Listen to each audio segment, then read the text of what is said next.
Raise your right hand and repeat after me. I state your name. Do solemnly swear to support and defend the Constitution of the United States against all enemies, foreign and domestic, and to bear true faith and allegiance to the same. That I will obey the orders of the President of the United States and the orders of those officers, regulations, and rules of military justice. So help me God.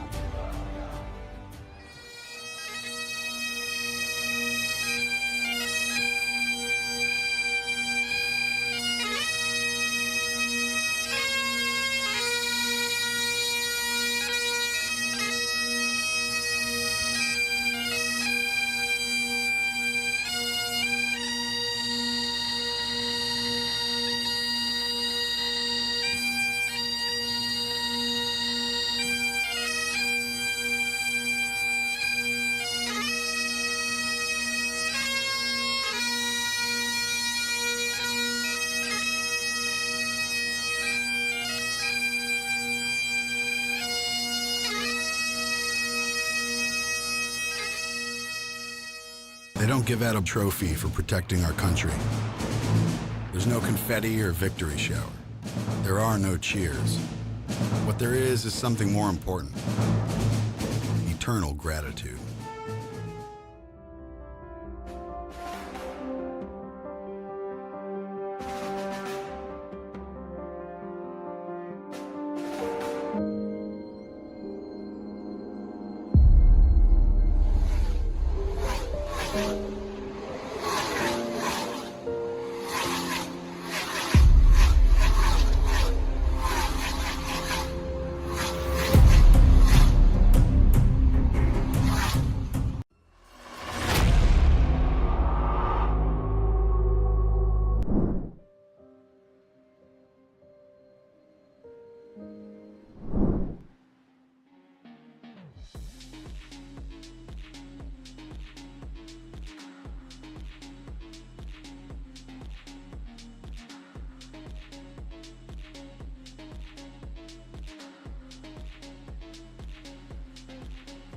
A weekend filled of remembrance and thankfulness for those who have fallen, who have served, and continue to serve. Thank you to all of those in our United States military. But good evening, everybody. Welcome on in to Grid Vision. This is the Harford Roofing Exteriors 300 here at Charlotte. My name is Nick Stein, joined alongside Taylor Burris and Austin Darbyshire in the production booth. And it is going to be a good one. We got a lot going on here. We're continuing our race towards the playoffs. It's the final four for the bracket brawl presented by RL Productions. It's a busy night. How you doing, Taylor? I'm doing pretty good. It's been a crazy week in the world of iRacing. And you know what? We are here in NASCAR's backyard at the Charlotte Motor Speedway, this 1.5 mile track. The good news is there is no chance of rain for tonight's action here, so we will be able to enjoy some nice racing action here at the Charlotte Motor Speedway. Of course, utilizing the 1.5 mile oval this time around, and of course a lot of these drivers putting on some great patriotic paint schemes in order to celebrate and remember those who have fallen in past. As I said earlier, we continue to thank those who have fallen, continue to serve, and who have served for us as well. We've got a ton of patriotic paint schemes, as you mentioned, and a lot of guys who are doing military salutes here tonight. Of course, I got three main ones here tonight. Chase Leahy is doing a remembrance of his grandfather, Captain Joseph P. Leahy, who served. You got Jordan Durasic, who's active duty currently, doing munition systems, I believe. And then, of course, Noah Rainwater is a senior airman as well. So you got a couple of guys who are in active duty. So we thank those guys here, and we're glad that they're here to race with us tonight. And I think we're just ready to get into the racing here, Taylor. We absolutely are, and we are excited to it. But let's go over some of the keys to the race here tonight. The first thing, of course, that we're going to be seeing is hold on loosely, but don't let go. I mean, yes, I know it's a theme to a song, but you know what? This car, this track, you're going to have to deal with getting loose off corner exit. Make sure you hold on to that race car. Secondly, our final stage will be over 100 laps. So green flag pit stops will be critical for our drivers here to know where to set their car, when to come down pit road, and possibly take home the checkered flag. And hopefully by the end of the night, we may see someone not only just raising the checkered flag, but raising that great old glory of the American flag as a race of remembrance, as we all hear and contemplate and think about all of those who gave their lives for this country. It is important and imperative to remember this important time of the year. And we're going to go ahead and get into our broadcast picks. I'm going to go take the 95 of Kyle Bartles. I feel like he is due for one here. He looks like he's got a fast car. He's qualified 5th here tonight, and he always seems to do good here at the 1.5 miles. So I feel like he can pull one off here. Well, you know what? I am going to go with active duty U.S. Marine Corps Lieutenant Corporal Christopher Tate, as he is looking forward to making his debut in the ARCA Menard Series later on this year, as he is going to be racing at Iowa. We'll be talking to him sometime during the broadcast. And of course, Darby, as always, taking Jordan Jurassic in the 6 machine. I feel like it'd be... I feel like the world would end if Darby did not pick the 6 of Jordan Jurassic, but it also does lead into the fact that Jordan Jurassic is active duty. So I feel kind of bad for not going with an active duty Army Reserve or anything like that here tonight. But we'll go ahead and get into our starting grid here tonight. Of course, active duty man himself, Jordan Jurassic for Port Lavaca, Texas, as always, taking pole position here with a 31.284. Matthew Montgomery going to be in 2nd position. Tristan Bruce 3rd with Justin Clapper in 4th position. Kyle Bartles, my race pick, going to be starting in 5th position with Reed Foley in the 6th spot. Chase Leahy in 7th with Matt Cherry going to be in 8th. Robert Walton in 9th. And Matt Garrett is going to round out your top 10. Starting in the 11th position from Lincolnton, North Carolina is Noah Rainwater, followed by Rockford, Illinois' Andrew Olazuski in 12th position. Starting in P13 and 14 is Kannapolis, North Carolina's Todd Lee, and Decatur, Texas' very own Christopher Tate in 14th. In row number 8, we will find Englishtown, New Jersey's Gregory Shepsis, with Howell, Michigan's Matt Holmes in the number 16th spot. Row number 9, we'll see Burlington, North Carolina's Chase Albright, and Troutman, North Carolina native Anthony Burleson in the 18th spot. And rounding out your top 20 is Factoryville, Pennsylvania's Joshua Kohner, and Indiana, Pennsylvania, Robert Colgan as they round out your top 20.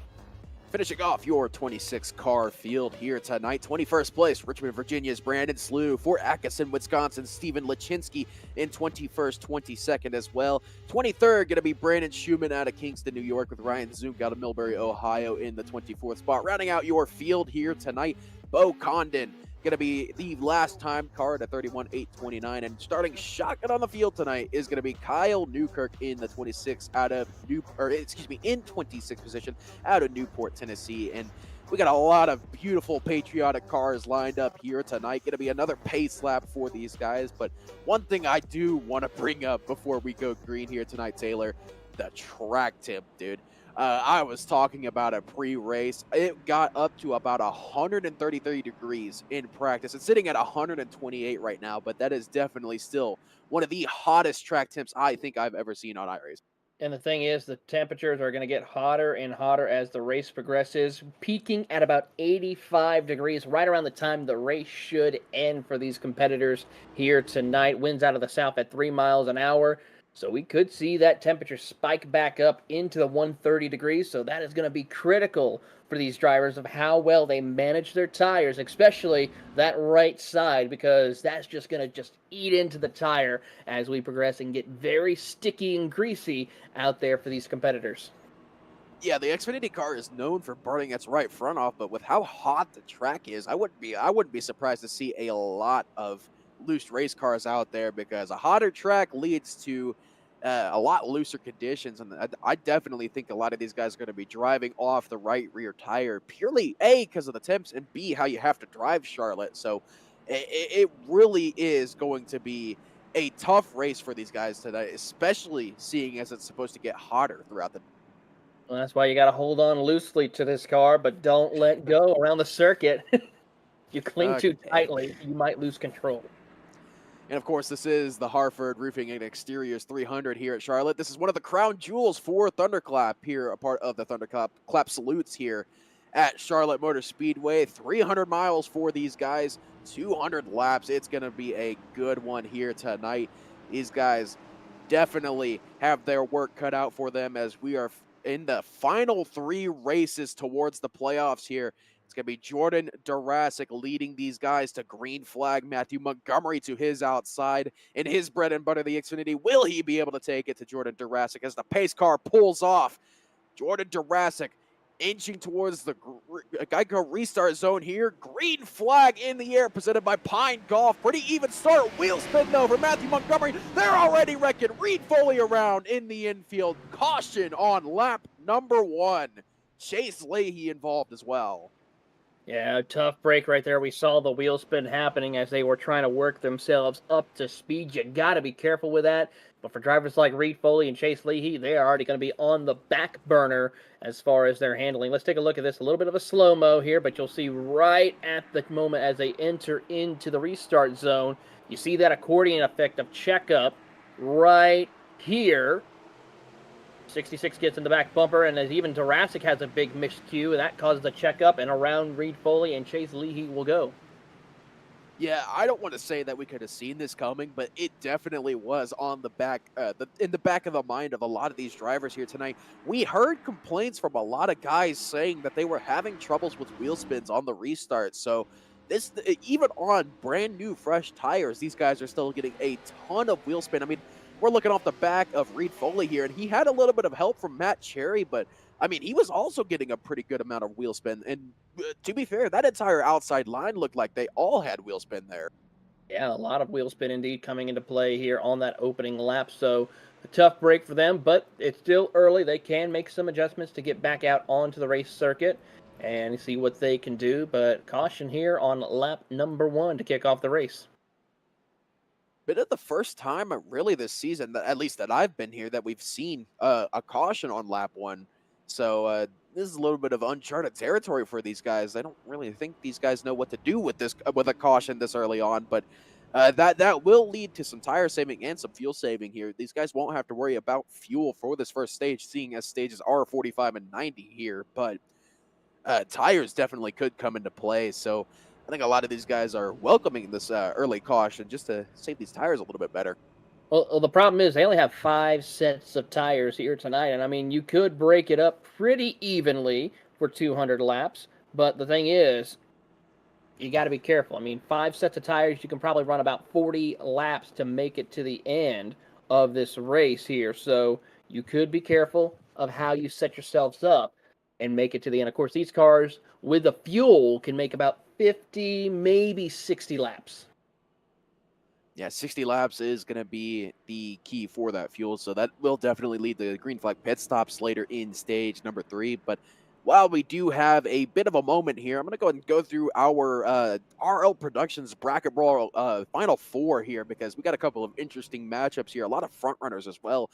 In the Lightning Conference, of course, Jordan Durasic has just blitzed his way through pretty much the entire conference. He's meeting up with Tristan Bruce, who's also blitzed his way through his side of the bracket. So that's going to be your 1-5 matchup in the top Lightning bracket. Now, down in the Thunder Conference, it is another story of 2 guys who've pretty much blitzed their way through here. It's Robert Colgan, the 6 seed, versus Matt Cherry, the 2 seed. And of course, Jurassic leading this race over Tristan Bruce. So I think that's going to be the one we watch all night, is the battle between Jurassic and Bruce, because they're 2 front runners and they're going to be up front all night. But don't be surprised if the other conference gets a little bit spicy too, between Matt Cherry and Robert Colgan, guys that we've seen running in the top 5 a lot this season. Yeah, it's going to be critical to see how these drivers are going to battle it out in this bracket brawl. But one thing I'm excited to see is, of course, when we get to the final 2 next week, to see who takes home that $100 as we get closer and closer to the end of the RL Productions bracket brawl. And lights are out on the pace car, so that means we are about to go back at it once again here at Charlotte Motor Speedway. Yeah, and of course, the RL Productions Bracket Brawl benefiting Connor's Cure, which is a really good cause there as well. So it's going to be over $100 to the winner, actually. And from what I've heard, a lot of guys were planning on donating their winnings back to Connor's Cure. So that's a really good cause there. And of course, they're also benefiting 2 more for Trooper as well. So a lot of good charities for this cause, for the RL Productions Bracket Brawl. That's always such a good thing that they do every year. But lights are out on the pace car, as you mentioned, and we'll get another shot at a restart here, this time with even hotter track temps, up to 134 degrees Fahrenheit on that track temp. So that track temp is going to continue to climb. The temps are going to continue to climb, and so is the tension here as Jordan Durasic once again has control. Green flag back in the air here at Charlotte. Still more wheel spin for a lot of these guys, but it looks like they all get through pretty cleanly. Everyone does manage to get through that situation pretty smoothly, and now as they climb the banking here at Charlotte Motor Speedway, you already see a couple of drivers going to the top side of the racetrack, try to see what they can do up there early on. One of those drivers being drivers such as Matt Garrett, Gregory Shepsis, as they rocket their way down the back straightaway, heading off into 3 and 4. Durasic absolutely pulling away from the field here as he's pulled already almost a second over Tristan Bruce, who seems to be struggling a little bit here, as now Kyle Bartles to his inside in that 95 Toyota Mobile 1 machine there. Looks like he's going to take over second place here as it's already 8/10 up to Jordan Durasic. Watching on here, this battle between Tristan Bruce and the 63 of Justin Clapper. Bruce on the outside in the Patriot Ale machine, as he will now concede the position, but now he's got to worry about Durasic to the inside. Side-by-side battle for 4th position as Matthew Montgomery now trying to work his way up into the top 4. Matthew Montgomery does work his way up into the top 4 there. Remember, he was your outside pole sitter and had that big-time wheel spin, which led to our first caution, so he's already got some work cut out for him trying to get back up through the field. With how hot this track is, it is going to be really difficult for passes to be made, as you already see it pretty much the entire field single file. There's not really much battling here, and honestly, this early in the race, you don't have time to battle, purely because of just you got to focus purely on saving tires here.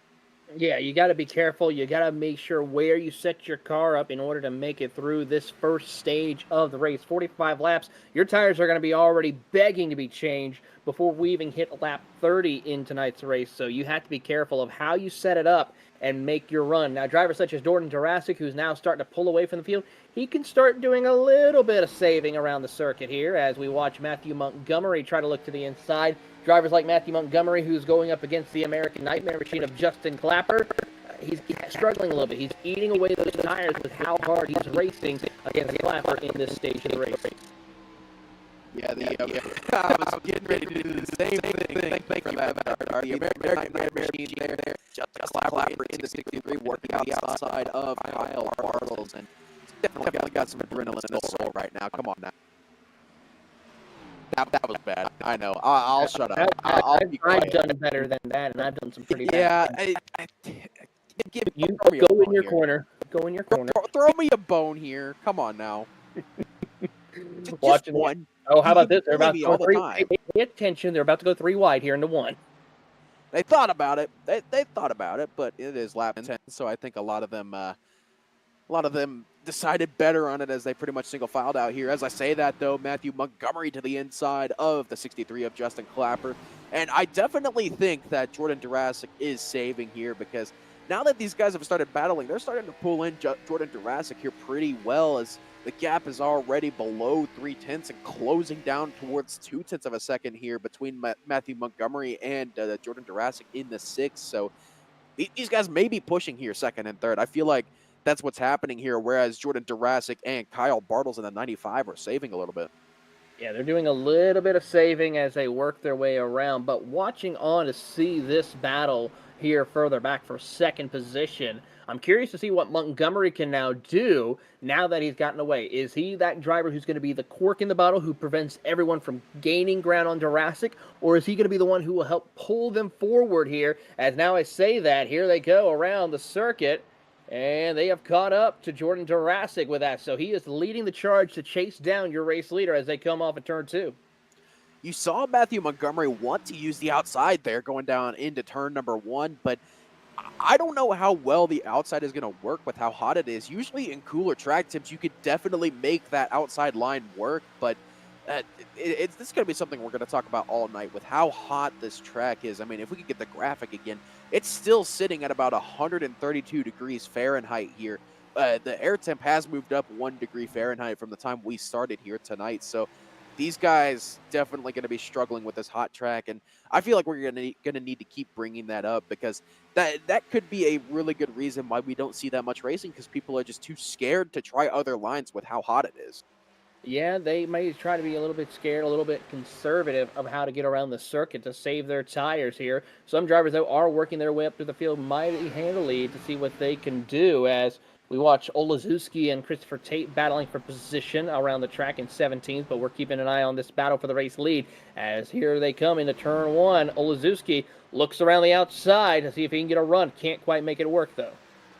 Olazewski was one of your exits last week in the RL Productions bracket brawl. Unfortunately for that 8 camp, he had himself a pretty good run through the bracket going, just got caught up in the craziness that is North Wilkesboro, and unfortunately wasn't able to move on, but he's still at a pretty good spot in terms of championship point standings here. Of course, we don't have the graphic, unfortunately, but it is still really, really close up at the down at the line. Olazewski sitting 12th right now, 57 points up on the cut line, but you get down to that cut line, that's where it gets really close. Chase Leahy, 18 points off. Reed Foley, 20 points off. Bo Condon, 23 points off.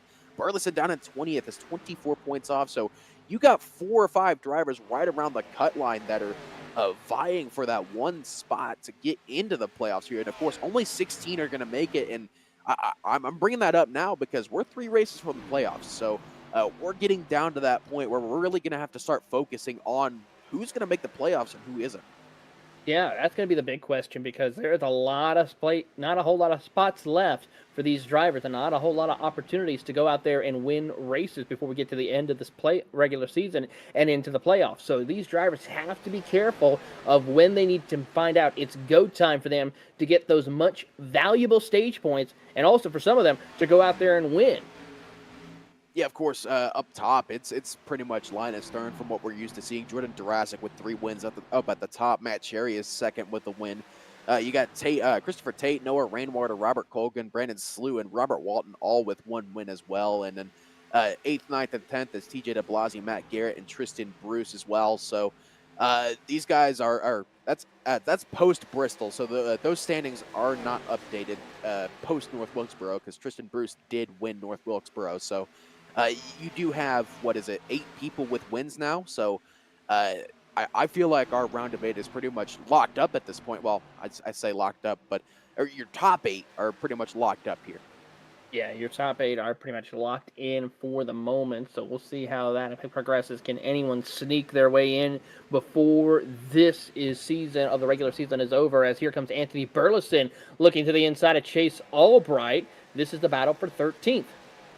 Yeah, Anthony Burleson, one of those guys outside looking in right now. As I mentioned earlier, he's 24 points out right now. So any points he can get in that 79 machine are valuable points that'll help him get closer, because, as I said, the cut line's really tight right now. I mean, it's Matt Holmes in 16th right now. So he is just barely in as well. So it is very, very tight around that cut line. And I mean, heck, you go up to 11th. Justin Clapper's only 61 points above. So pretty much your entire playoff field is about as tight as it can get right now.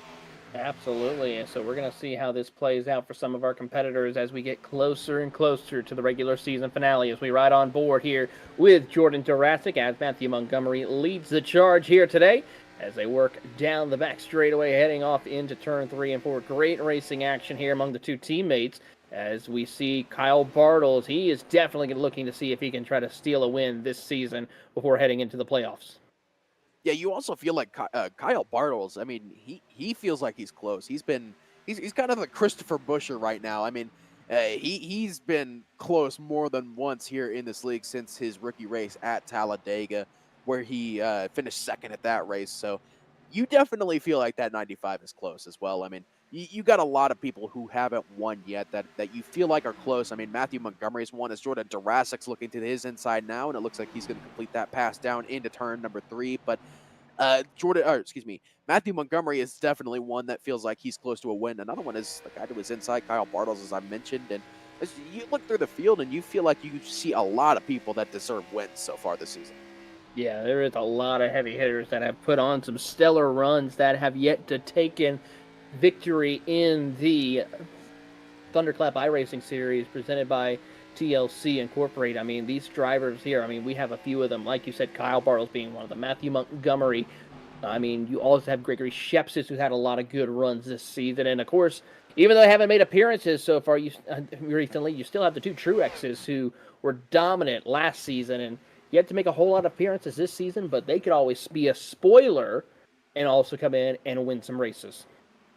Yeah, for sure. And I mean, if you look at the rest of our schedule, I mean, of course, we got Charlotte this week with the Xfinity cars. I mean, you got 2 races coming up before the end of our playoffs where you could have a spoiler come in and kind of take away a spot here. I mean, it's 2 tracks where we could realistically see a wild card come in and take a win. I mean, you got Worldwide Technologies at Gateway next week for the trucks.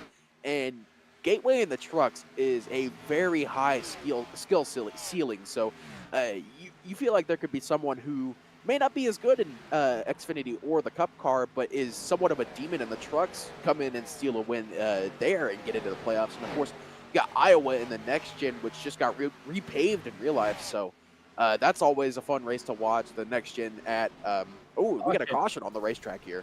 Justin Clapper. Justin Clapper. Collected Big another wreck. truck. Joshua Koner involved in this one. 2 blown motors there. Sounds like Joshua Corner and believe that may have been Justin Clapper too. Yeah, no, well, take a look at this. Clapper got loose in the middle of the corner. And unfortunately for Koner, he just had nowhere to go. Right there's the contact for Clapper. Boom. And as it comes up, he'll come back up the track, and everyone's trying to avoid except for Koner. Ouch. Big time. And a little bit of insult to injury there at the end. Big time wreck here at Charlotte. Justin Clapper gets spun off the nose of Steven Lachinsky there. Down the back straightaway, a big time hit into the inside wall for Justin Clapper. And unfortunately, Josh O'Connor in the 16, nowhere to go here. Just out of nowhere. Boom, vehicle.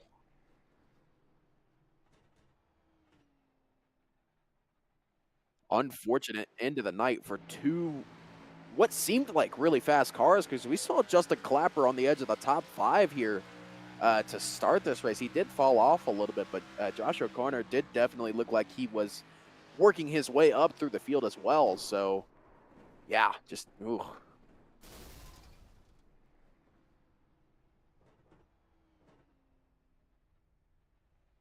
Unfortunate end of the night, but I do believe pit road is semi-busy here. A lot of your front runners deciding not to pit here, but definitely a couple of takers. Bo Connon, Reed Foley, Chase Leahy, Matt Holmes, Joshua O'Connor down pit road. Brandon Sluice coming down as well. But everyone else deciding to stay out and run it to the end of the stage here. Be curious to see what tires are looking like for these guys who just pit. Yeah, it's going to be interesting to see how they will be able to work their way up through the field with those fresh tires. We're a little bit past the halfway mark of stage number 1, so some of these drivers just trying to be a little bit careful, conserve their tires, and make it to the first stage, while some other drivers feel like they want to try to go for stage points in this moment and see what they can do. Yeah, early on here, 26 laps out of 200. I feel like you got your 2 heavy hitters up front already, based on what we have seen. I mean, Jordan Durazic did fall back earlier there, but he looks like he was saving tires as well. Of course, you got Kyle Bartels to his outside. So I feel like these are your 2 favorites heading into the playoffs, if Kyle Bartels does make it, of course. Yeah, that's going to be one to watch, as well as they will come across the start-finish line. Lights are out on Fred, the pace car driver, as we get set to go back racing here. Just about closing in on about 16, 17 laps to go. Still feels so wrong to say Fred the pace car driver. I know. Hashtag bring back Benny, but we'll play nice and we'll say Fred the pace car driver here. But lights are out on the pace car here, and it is going to be Jordan Durazic, Kyle Bartels leading these guys back. Tristan Bruce silently moving his way back up into 4th. He got a couple of bigger movers behind him as well. Noah Rainwater started 11th. He's up in 5th. Gregory Sheps is 15th to 6th as well. And back in 10th position, Ryan Zunk, 24th to 10th. biggest mover of the night so far. He's up 14 spots already in that 23 machine, looking to make it more here as we finish our 20-lap run here to stage number 1 at lap 45. So got a couple really fast cars here looking to move their way through the field here. Yeah, absolutely. We're looking forward to seeing who can make those runs, and also keep an eye on some of them. We do have 2 retirements, as both Justin Clapper and Joshua Kohner are out of the race. Tough break for them, as they will continue on their way here. Pace car does make that hard left turn. Watch the wheel spin here. 25-lap old tires here on a very hot track. It's going to be Jordan Durasic with control of the restart. Green flag back in the air here. Another shaky restart for that outside line. A lot of wheel spin. Gregory Sheps is up in the outside wall. Had a couple other cars behind him get a pretty good amount of wheel spin. Sheps is going to fall way back here to about 15th spot in that 27 machine. But back up front, Jordan Durasic doing what he does best on these restarts, pulling out a pretty good gap here. Yeah, absolute great run right there. A great jump by Durasic to lead the charge as we pick up Christopher Tate. He'll look to the inside of Robert Colgan as he breaks into the top 10 to get some valuable stage points as they work their way across out of turn number 4. He will clear Colgan for the 10th spot and sets his sights on Ryan Zunk for the 9th spot. Of course, Christopher Tate, part of our active duty military personnel that are racing in this league. And of course, he's making his ARCA debut later this season at Iowa here in a couple of weeks. So Christopher Tate definitely is. Ooh, car on the wall there. I believe that was that Ryan Zunk there in the 23? It was. He's in the wall again. Got to be careful. He might have some more issues here, and you don't want to have it as he continues to fall back through the field. Tough break as Steven Lachinski will come down pit road. Steven Lachinski down pit road, and the good old commentator's curse showing its ugly head early. We were talking good about Ryan Zunk, and unfortunately, he ends up in the wall a couple of times there. Looks like he's still all good and all straight in terms of what kind of damage he's got, but as I say that, to the inside, Matt Cherry gets him way loose and up into the wall again. Is the 23 of Ryan Zunk, and Matt Cherry set that one from about Narnia, looks like. He certainly did. One of the favorite modern paints of Derby there is the 23 of Ryan Zunk, but he has definitely struggled here on this restart in that 23 machine. Further back up front, got some shuffling going on. Noah Rainwater, the inside of the 21 of Tristan Bruce for position. That's for a 4th spot there. Noah Rainwater going to make that look pretty easy. Oh, Matthew Montgomery, big time loose through the grass in the 9 machine. Somehow keeping that car straight. Pulling a little bit of a William Byron that we saw on Sunday night here at the Coca-Cola 600. Passing the grass, but he didn't pass anyone there. He was trying to not spin it there, but to the inside. Noah Rainwater for position. We'll look at the replay here and just watch this tank slapper he gets off of turn number 4 here. Right here is when you see the car starting to get out of hand, and then he'll cut through, gets back on, and will continue on his way. Doesn't lose any spots, though.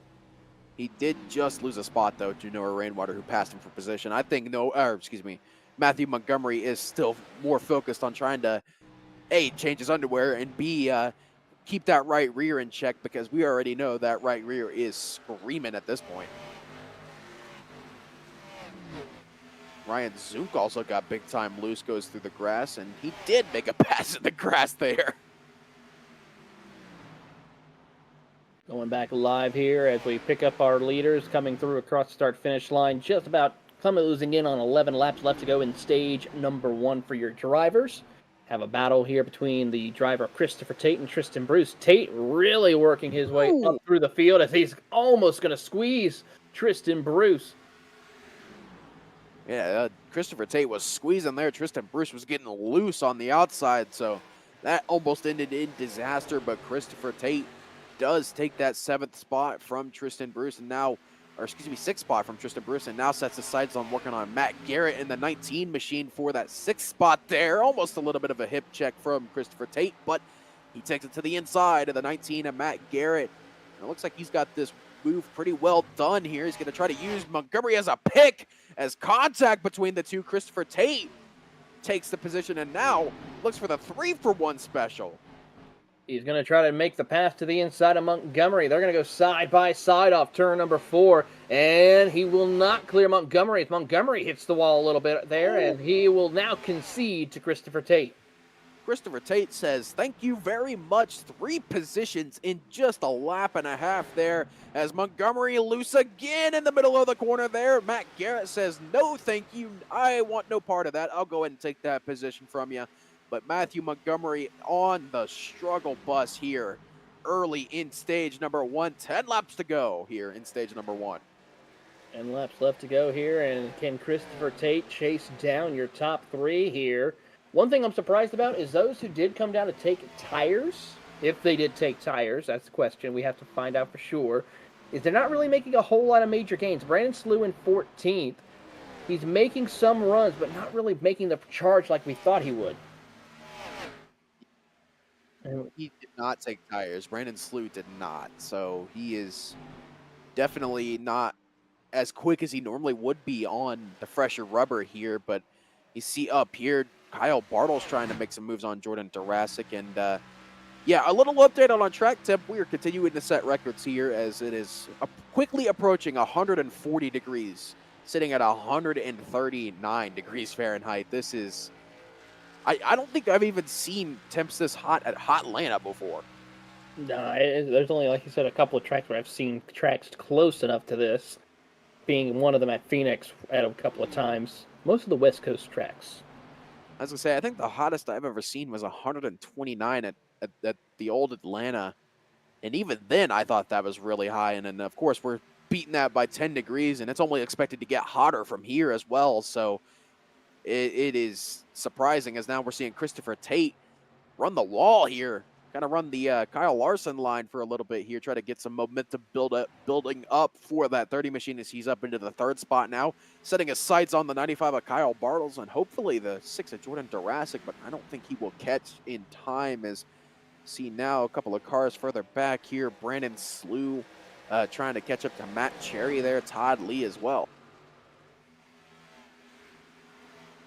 Well, Todd Shepsis is absolutely struggling for grip right now. He is loose off corner exit multiple times. Let's watch him here as he heads off into turn 1 and 2. Right there, you see the car getting a little bit loose as he tries to get right to that white and blue line, and there you see he gets even more loose coming off corner exit. That's one of the key things when it comes to racing here at these mile-and-a-halfs. You want to try, in order to save some tires, I've always been told, run right up against that white line around the circuit. That helps conserve your tires a little bit. As there he goes again off turn 4. He gathers it back up, but he is begging for the end of the stage to change some tires. Well, Shepsis, I got some bad news for you, brother. You still got to survive 4 more laps here as lap 41 out of 45 here in stage number 1. As that was, I believe, was that Schumann in the wall as well there in the 52 machine. But we got a lot of guys struggling for grip here. Is that Matthew Montgomery in the 9 there? It is, as Matthew Montgomery was leading earlier, and now he's down in 14th spot here. And yeah, you definitely run that that blue and white line to save some tires here, but it's also a case of how do you drive the car, especially this Xfinity car, as the best way to drive this car is letting the car do the work, you know, just kind of guiding it down in the corner and letting it turn itself. And I think we're seeing a lot of guys overdrive here, and that's why we're seeing a lot of guys just not able to keep the tires on the car. Yeah, I mean, it's all about managing where you come down around the circuit, trying to let the car turn in on its own and then turn off at corner exit on its own as best you can. You want to keep the car as straight as possible when it comes to racing around here. Yeah, you definitely also turn and just handle the car with the throttle as well, with how old these tires get here, as we're lap 43 out of 200 in this race. Jordan Durasic still your leader. Christopher Tate up into 2nd spot. That 30 machine is flying right now. Kyle Bartles is in 3rd with Noah Rainwater in the 4th spot. Tristan Bruce in the 21 in 5th spot. That is your top 5 as they run, coming up towards the end of stage number 1 here, as Jordan Durasic takes 2 to go in stage number 1. 2 laps to go. Ooh, right there, you see one driver, Matt Cherry, get a little bit loose right there through the dogleg. That's another area you got to be careful with through. The dogleg may seem like an easy area, but you can lose it very quickly if you're not careful. Yeah, and like I said, we're going to keep talking about it all night, especially with how hot the track is right now. It is so easy to lose it here as we're seeing some defensive work here from Brandon Slew there. Excuse me, that was Robert Walton, the 66, defending from Brandon Slew in the 0-2. That was your battle for 8th position right now. White flag is out for stage number 1 as Jordan Jurassic crosses the line. Our eyes are on this battle for the 8th spot as Brandon Slew to the inside of Robert Colgan. Or was that Colgan? No, that was Robert Walton in the 66 machine. But off of turn number 2, looks like Christopher Tate is just going to be a tiny bit short of Jordan Jurassic here, who has the dominant car so far tonight. And it doesn't look like Christopher Tate is going to be able to do anything. So coming off of turn number 4, it is going to be Jordan Jurassic winning stage number 1 of the 3rd Crown Jewel event of the season. Great drive right there by Jurassic as everyone else comes across the line. It's going to be Jurassic Tate, who makes a great drive up to 2nd place. Kyle Bartles, Noah Rainwater, Tristan Bruce, Matt Garrett, Robert Colgan, Brandon Slew, Robert Walton, and Matt Cherry, who get stage points. With that, we're going to go and take our first commercial break of the racing action. It is the end of stage number 1 here at Charlotte Motor Speedway. Jordan Jurassic winning stage number 1. Stay right here. We'll be right back with coverage of stage 2.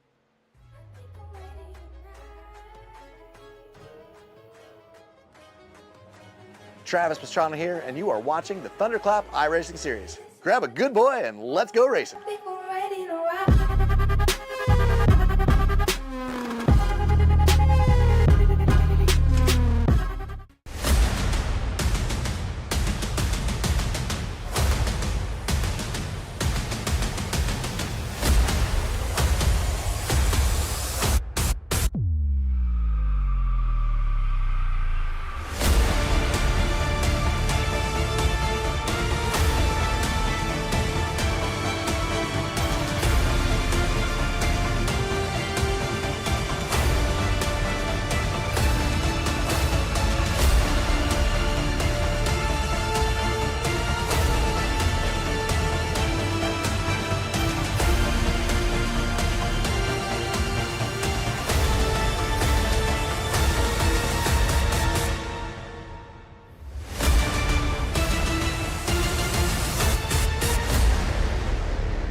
Hey, Bob Carr here with TLC. If your lawn sprinkler controller is more than 5 years old, give us a shout today. We'll come out and take a look, give you a evaluation, get you set up for a new Wi-Fi enabled smart controller. We can monitor this from our office for you. Give us a shout. We'll come out and take a look. Let's upgrade your controller. It'll save you water. We save you up to about, we're averaging 47 to 51% with our clients. Feedback we're hearing from us. So give us a shout today. We're glad to come out and take a peek. Talk to you soon.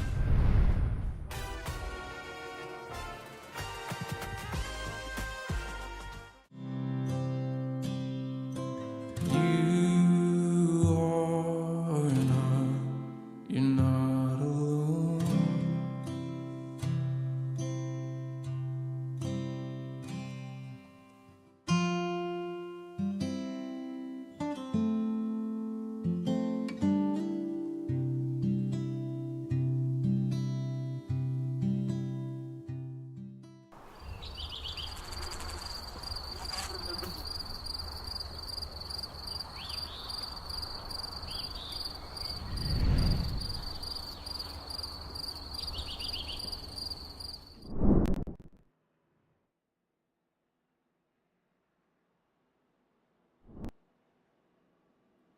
And we welcome you back here to Charlotte Motor Speedway for the Harford Roofing and Exteriors 300.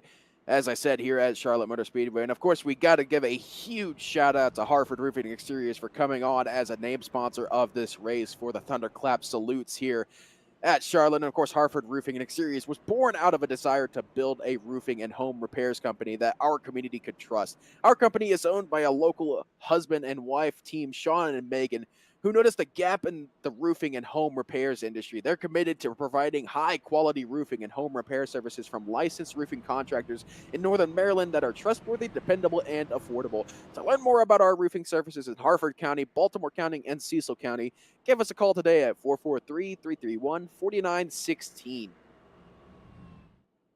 Eventful stage 1 here at Charlotte. Jordan Durasic fell back a little bit early after Matthew Montgomery pushed his tires a little bit too early and led some laps early. But it was Jordan Durasic who took over and led from about lap 15 on and pretty much dominated stage number 1. But we get to pit stops, and Christopher Tate takes over the lead here post pit stops over Jordan Durasic after Christopher Tate pretty much drove through the entire field here tonight. He started 14th position here. He is leading this thing right now. So it's got a little bit of a shakeup here up front. Tristan Bruce is up in 3rd, Noah Rainwater 4th. Kyle Bartles falling back to 5th a little bit surprisingly.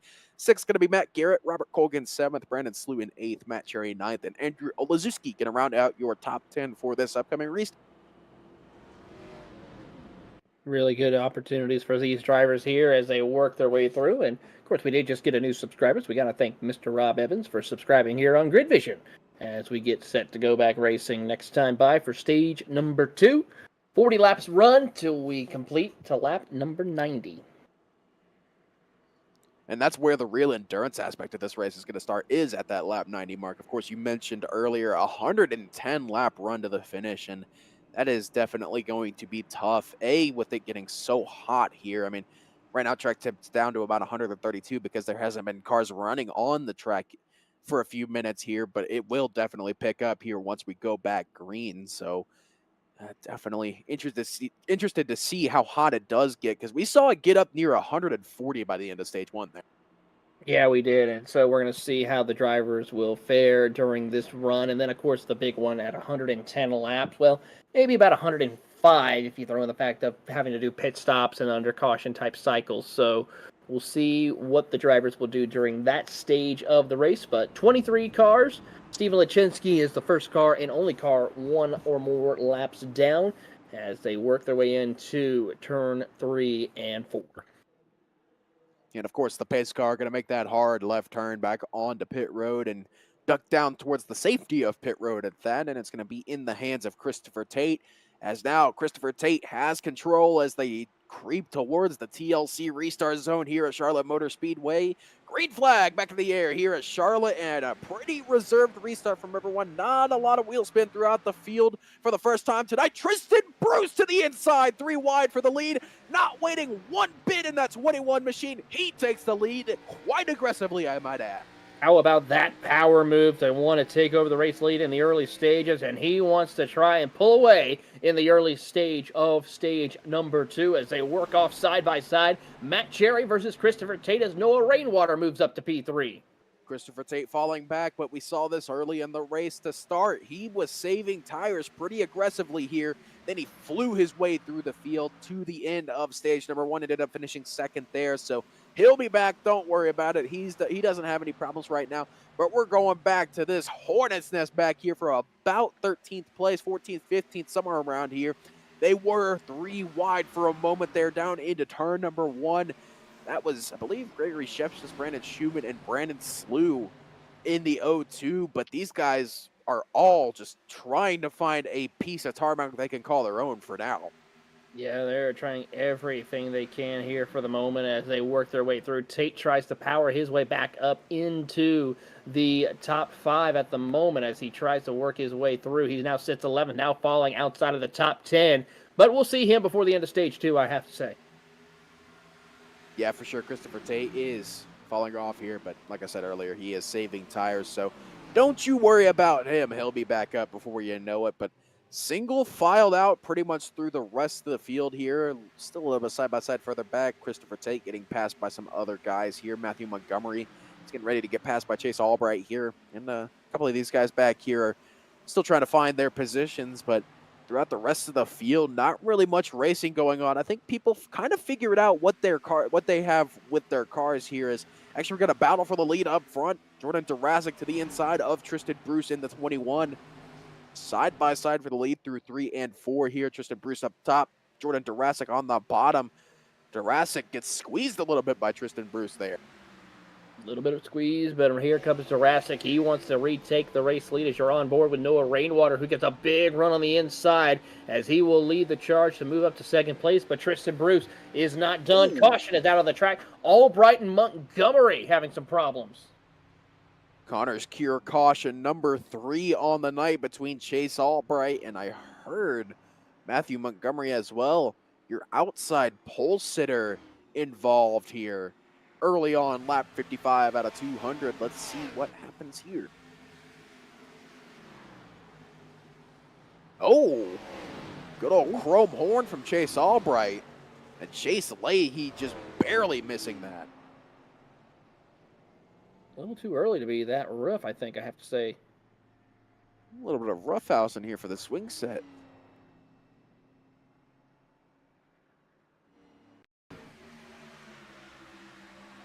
If I were Matthew Montgomery, I would not take that lightly. I don't think that 9 car is going to be very happy here. Yeah, and then Chase Lee, he just skirts by the edge of his seats right there. So it's amazing that he was able to get around that.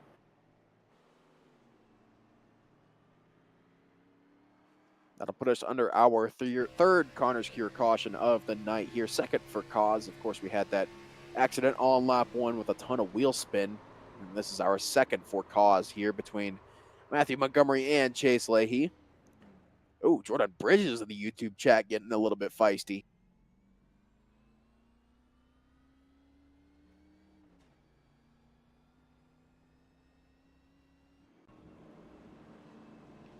Pit road a little bit busy here. Got a couple of takers a little bit further back in the field here. I believe this is Chase Albright's coming down pit road. Matthew Montgomery, Brandon Slew, Ryan Zunk, Bo Condon coming down pit road. A couple of other takers as well. Reed Foley down. Matthew Montgomery coming down as well.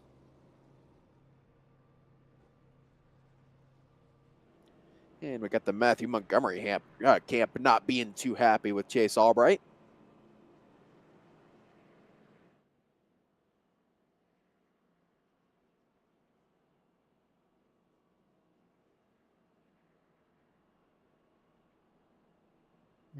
Zimper's flaring here, which, I mean, is understandable. I mean, we're only a quarter distance through tonight's race and already putting the Chrome Hornet drivers in this stage of the race here. I mean, it's expected to see here at short tracks and road courses, but mile and a half, you don't really want to do that here.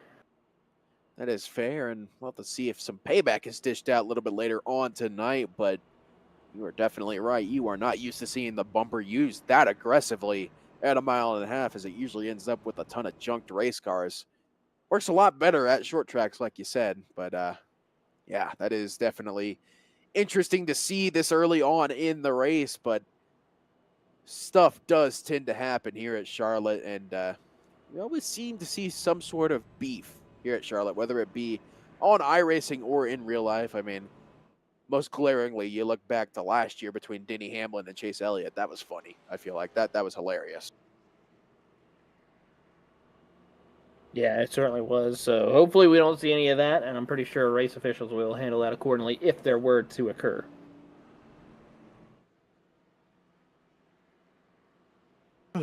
Yeah, definitely don't want to see that level of beef here, but good. Come on, Jordan.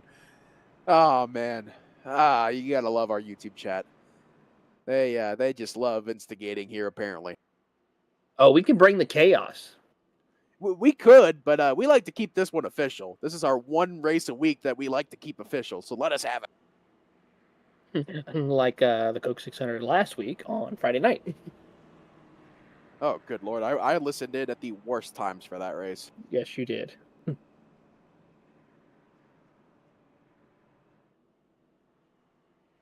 I feel like every time I tuned in, there was just some wildly out-of-pocket things being said. So, yeah. Yes, there was. It was a long night. According to JCR Titans, the drivers got the talking to about grudges after last week, which is good to hear because from what I heard, there was a lot of grudges that were looking to be paid out here at Charlotte as of last week at North Wilkesboro. And yeah, we saw what happened last week at North Wilkesboro, and good on race control for getting that sorted out because this would have been an interesting race if nothing was said. It really would have been an interesting race as the field works their way around, and we should be getting set to go back racing on lap 60. 60 laps in the books here at Charlotte. This race has been flying by a little bit. We're coming up on halfway already here at Charlotte. And of course, still, as if we didn't even need to say it, Jordan Durasic still your leader here. Noah Rainwater to his outside. Tristan Bruce up in third. We'll see if he decides to make another aggressive 3-wide move to the inside here. Kyle Bartles restarting fourth. Matt Garrett up in fifth. And if you're just now tuning in after watching a few minutes ago and you're sitting here wondering, where the heck is Christopher Tate? He is currently saving tires on the back. He'll be back up here eventually. But give him some time, and he'll be back up front pretty quickly. But still going to be Jordan Durasic leading this thing back to green. And I feel like I'm going to get sick of saying that here tonight. What? You think? A little bit, but get to see Fred, the pace car driver, make that hard left turn back onto pit road here towards the relative safety of pit road. It's going to be Jordan Durasic with control as they enter the TLC restart zone here at Charlotte. Green flag back in the air here at Charlotte Motor Speedway. Noah Rainwater with some big-time wheel spin on the outside. Tristan Bruce with another good restart. Does he make the move to the inside? He thinks better of it, but Matt Garrett sends Noah Rainwater to the inside. Here they go, heading off side by side. Matt Garrett tries to power his way down on the inside of that Nitro Circus number 19. But so far, Noah Rainwater will hold strong on the outside as they drag race into turn 3. Garrett concedes as Rainwater moves up to P3. I feel like Matt Garrett went on a Trading Paints this week and just typed in patriotic paint schemes, and that was the first one that popped up. Because we know Matt Garrett is not from the United States, so I wonder if that's accurate. Oh, that's the more American Nitro Circus, I will say. That is true, but you gotta respect the effort from Matt Garrett in the 19 there. But yeah, you don't get much past me, Matt Garrett. I know you just typed in patriotic paint schemes, and that was the first one that popped up.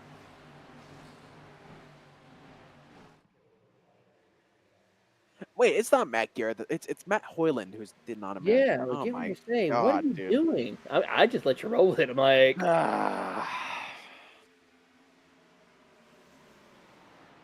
need a break. I think you even said the state that he was living in earlier when we were going through the lineups. My excuse is I've been taking certification tests for the last week, so that's my excuse.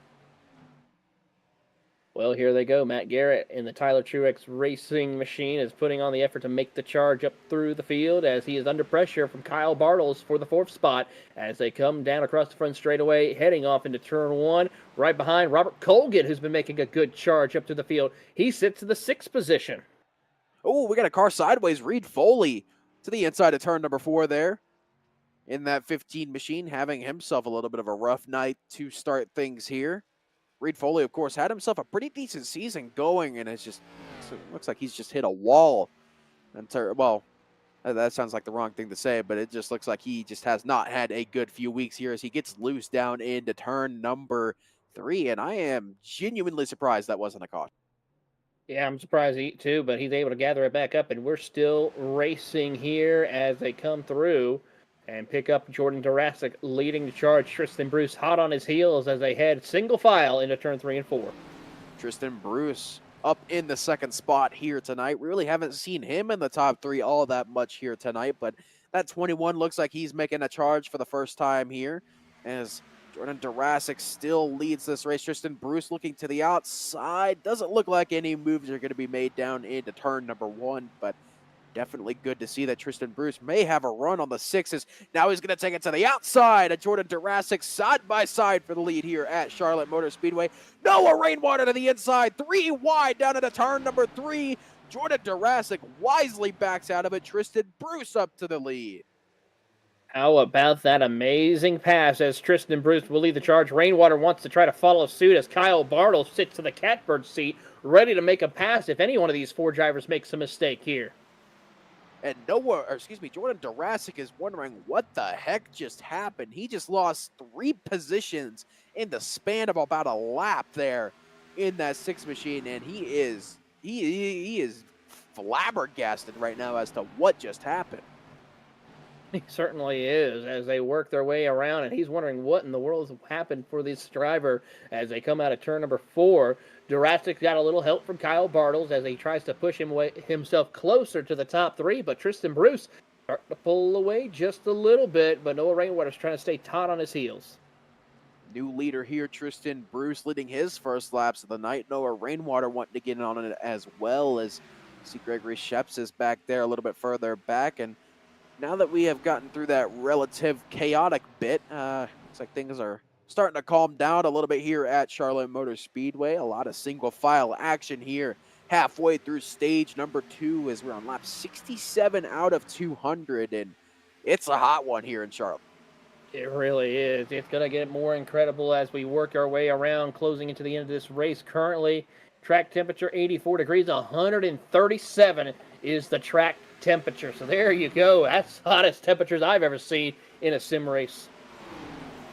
Yeah, we were at 139, I thought I saw earlier as well. So it is quite warm. Quite warm here.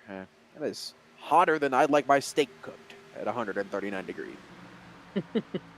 Absolutely, as the field works their way around and to the inside, Matt Cherry will move up a spot to get around the 66 of Robert Walton for P7. Tristan Bruce still leading this kind of line here at Charlotte Motor Speedway over Noah Rainwater in the 05. Tristan Bruce definitely looks like he's got a little bit of a tight race guard going on in that 21 camp, but still out front as he leads the best lap in all of racing, lap 69. Well, as they will do that here across the start-finish line out of turn number 1, here comes the driver Robert Colgan to the inside of Jordan Jurassic. He wants to break into the top 5 here, and he is looking to try to do so. Can't quite find the opening right there as he will try again heading into 3 and 4. They look to the inside there of Jordan Jurassic, but didn't have the move set up quite yet as Jurassic looks like he's starting to kind of pull it up here in terms of the pace in that 6 machine. Oh, up front, Noah Rainwater and Tristan Bruce side by side for the lead as Rainwater finally gets a run down into turn 1 and tries to make a move here, but Tristan Bruce has that outside run and it looks like he's going to retain his lead for now, but down into turn number 3, Rainwater gets a side draft off. Little bit of contact between the two. Keep it clean, boys, as we get a car sideways down on the inside of turn number 3. Robert Walton, the 66, slow on the apron, but our eyes are still on this battle for the lead as now it's 2x2 for the top 4, but Kyle Bartles does back out of it. Rainwater, though, does look like he's getting clear of Tristan Bruce. Tristan Bruce tries to clear him off turn number 2, though, as they go side by side in drag race. Jurassic drops out at the top 5. Kyle Bartles tries to go to the inside of Matt Garrett, 2x2. How about almost going 3 wide into turn 3 and 4? Tristan Bruce tries to pinch Rainwater off of turn number 4. Can't quite make it work, as he will have to concede the race lead for the time being. He's trying to block now from the 19 of Matt Garrett. Garrett gives him a little bit of a shove down into the corner. Maybe not too happy with the 21 of Tristan Bruce, but Rainwater, your fourth leader of the night here in that 05 machine, leading this race here at Charlotte Motor Speedway as they approach 15 to go here in stage number 2. 15 laps to go, and here they go up to the top of the racetrack as we pick up Gregory Shepsis, who tries to sit a little further back. He sits in 11th. He wants to try to get some valuable stage points along with Matt Holmes right there in the mix. Couple of guys here on your playoff bubble try to get some playoff points going as well as that was Ryan Zunk big time loose there off of the corner, but as I was saying, got a couple of guys that are trying to get some valuable playoff points and get a little bit closer to our playoff picture here as Ryan Zunk is in the wall at turn 1 and 2. Here they come out of turn number 2, and Zunk tries to gather it back up as the field will work their way out of turn number 4. Your race leaders come out of there across through the dogleg as Noah Rainwater leads the charge. Tristan Bruce hot on his tails. These tires are begging for a chance to get some fresh tires on and get changed. And we're already over 2 seconds off the pace compared to the fastest laps early on. Yeah, 33.378 last time by for Tristan Bruce. Noah Rainwater with a 4.28 and fastest laps right now in the race are sitting at 31.9. So fall off, a big time storyline we're gonna have to follow here as Tristan Bruce starting to fall off. Now looks like he may have pushed a little bit too hard to start this stage. Yeah, you've got to be careful with that here as we pick up. Rainwater starting to pull away just a little bit by about 0.2 of a second over Tristan Bruce. Matt Garrett staying tucked up behind them. It's pretty much your top 10. Oh, big right there. Big wobble right there for Matt Garrett. He gathers it back up, but your top 8 separated by less than a second. Matt Garrett with a big time wobble in that 19 machine. He's now got to defend from the 94 of Robert Colgan to his outside into the top 5 for the first time here tonight. A little bit of contact there off of turn number 4 for these two, but looks like it's going to be Robert Colgan has the upper hand. But as I say that, Garrett gets a pretty good run down into the corner, but Colgan gets to the gas a little bit earlier off of turn number 2. Looks like Colgan is going to get clear and up into the 4th spot, but right front, Kyle Bartles to the inside of the 21 of Tristan Bruce for 2nd spot. Tristan Bruce will battle Kyle Bartles out of turn at number 4. Bartles will take the spot away as he holds the 2nd position for the moment as they will come across the line, closing in on the final laps of stage number 2. And it's going to be a good one here as here comes Tristan Bruce and Robert Colgan. How about him moving up into the top 5? Officially have our 3rd retirement of the night. Ryan Zunk has pulled it behind the wall and called it quits for the night. Unfortunate end to what was one of your biggest movers earlier on in this race, but our eyes are staying up front here as you got 8 cars all realistically with a shot at a stage win here as they are closing in on 10 to go here in stage number 2. Still Noah Rainwater out front being chased down by the likes of Kyle Bartles, who seems to have a pretty good car in that 95 machine, and as they're starting to pull away from Tristan Bruce, Robert Colgan, Matt Garrett, Matt Cherry, Jordan Durasic, and Andrew Olazewski.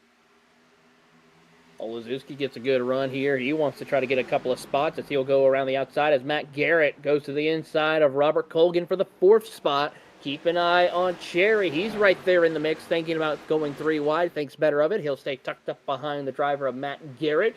Colgan powers his way through as they get around the lap car of Reed Foley to put him 2 laps down. Almost 3 wide for a moment there. Matt Garrett to the inside of the 94 over Robert Colgan.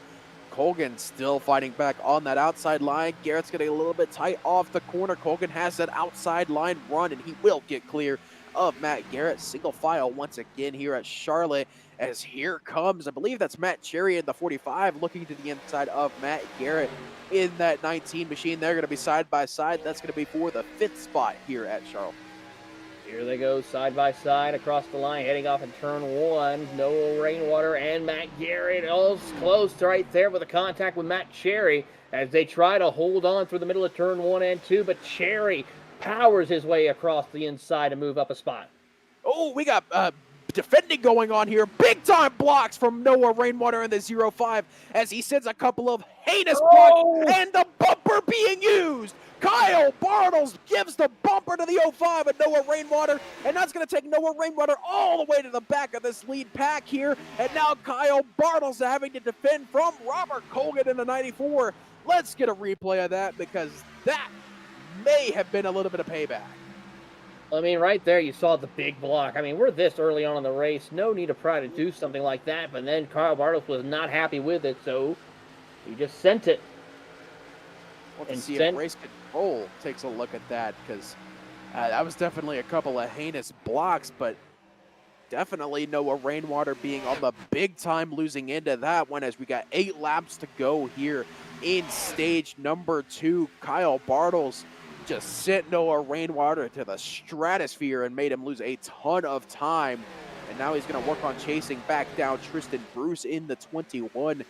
And you see Noah Rainwater isn't even in this lead pack anymore. He is down in the 9th spot, about almost 2 seconds off of your lead now. He is back behind, I believe that is Todd Lee in the 46. How about this battle between Durasic and Garrett, though? Durasic will try to go around the outside lane to complete the pass on Matt Garrett and breaks into the top 5. He's going to set his sights on the 45 of Matt Cherry for that 4th spot and get himself a couple of more stage points here. We got Reed Foley sideways on track here. Caution on the racetrack, and that is not going to end stage number 2 here. We still got 6 laps to the end of the stage, so we should be setting up for a little bit of a dash to the finish here as Reed Foley spinning in turn number 3. Rough night for the 15. Yeah, rough night indeed. He's not looking forward to this. As we'll keep an eye and see what happened here. He heads off into turn 3 and 4. I'm hearing he blew a right rear, possibly, is what he said. Right there. Yeah, you see it. Nice I little don't know if he pirouette. actually blew a right rear, but he just said that he blew a right rear over the radio. But we do know that does come into play. It does, especially with how hot it is. But look at the replay here. Maybe. This is why I kind of wish we had blowout animations for these NASCAR cars. It would be pretty nice to actually see that modeled. I don't know how hard that would be, but it would be awesome to see as Kyle Bartels sacrifices what could have been a stage win to come down pit road and get some fresh tires. Yeah, a little bit of an interesting call right there, I have to say. Along with Matt Garrett. Yeah, Matt Garrett comes down as well. Interesting pit strategy already starting to show its face here at Charlotte as a couple of guys coming down right before the end of the stage. I wonder, oh, wait a minute. This could be a really smart call from Kyle Bartels if you think about it. Because you remember how we were talking about 2 seconds worth of fall off here? Yes, indeed. Now, what if Kyle Bartels is 2 seconds a lap faster than the rest of the field here? Do you think he's got enough time? Because it looks like at the moment we're going to be going back green with about 3 laps to go. Well, he's sitting 15th. There's a chance. He won't get the stage. I'd be shocked if he gets the stage win, but he will get at least some stage points. There's I'm going to say this right now, and I am 100% serious when I say this. There's a chance. He's going to be upwards of 2 seconds a lap faster than everyone in front of him. And 3 laps, it's going to be difficult for Kyle Bartels. I think if you just take it to the top and let it rip, Tater Chip, there's a chance. Absolutely. Well, we'll see what happens here when we get the one to go and go back racing here. So it's going to be exciting to see how this plays out. And we see Reed Foley come down pit road to get some much needed service. Yeah, that Reed Foley coming down pit road there. And I believe Reed Foley is going to come down. I don't know if they've asked him to park it or not, because I believe that's his first cause caution of the night, but I do think he was involved in one earlier as well, so I think he is on his second warning here. We got 2 laps left till we go back green, and it looks like it's going to be 2 laps here, a 2-lap shootout to the end of the stage. So that makes it all more difficult there for Kyle Bartels in the 95, but I still think it's doable. It's a good chance, I would have to say.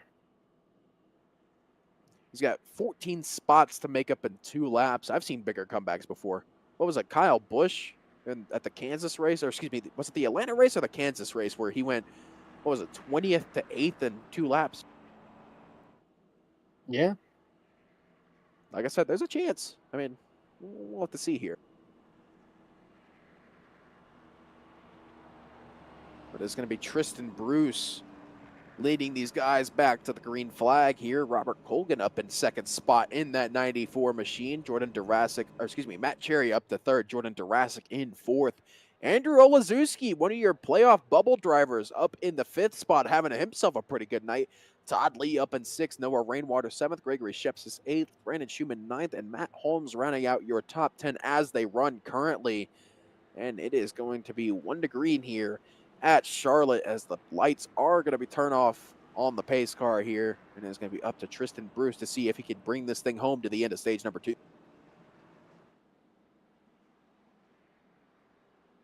This is going to get exciting here, so we'll see who comes out with the stage victory. It's going to be a 3-lap dash for our drivers here. Maybe a 2-lap dash, actually. Yeah, they're going to be coming to 2 to go here in stage number 2 here. I kind of wish it would have been a 3-lap dash. I think that would have given Kyle Bartels a little bit better of a chance. You see him there. Matt Garrett and Kyle Bartels are the 2 cars on fresh tires to restart here. So they got some work to do, but there is definitely a chance with how much fall off we've seen here.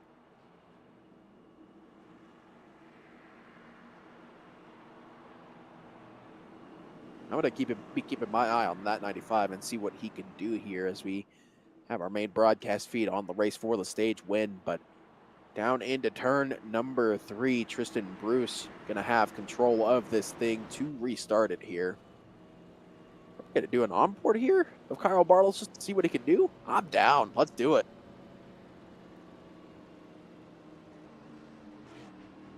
I'll be curious to see if he could actually do it, because I think his best shot's going to be taking it all the way up to the wall here. And just hoping for the best here as Tristan Bruce has control of the restart as he enters the TLC restart zone up front. Green flag back in the air here at Charlotte Motor Speedway. A lot of wheel spin here as Anthony Burleson with some big-time wheel spin. A lot of wheel spin happening in front of these guys, and we'll see what Kyle Bartels decides to do here as he's already made up 2 positions down into turn number 1. Could be 3. Is he going to take it to the outside here? Nope, stays to the inside. Looks like he's going to try to take the inside all the way around here.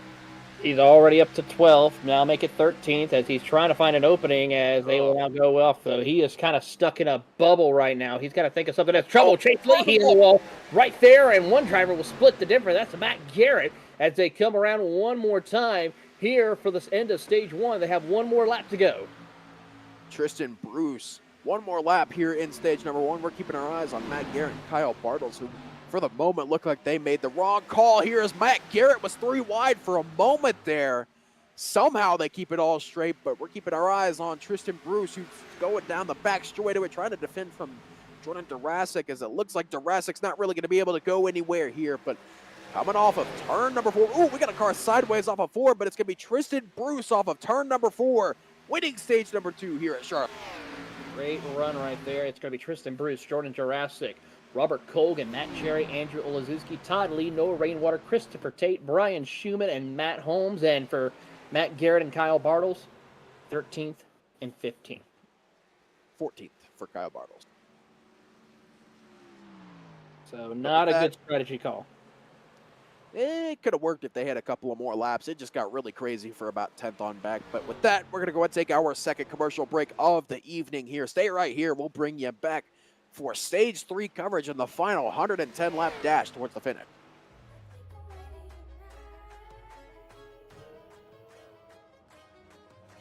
Travis Pastrana here, and you are watching the Thunderclap iRacing Series. Grab a good boy and let's go racing.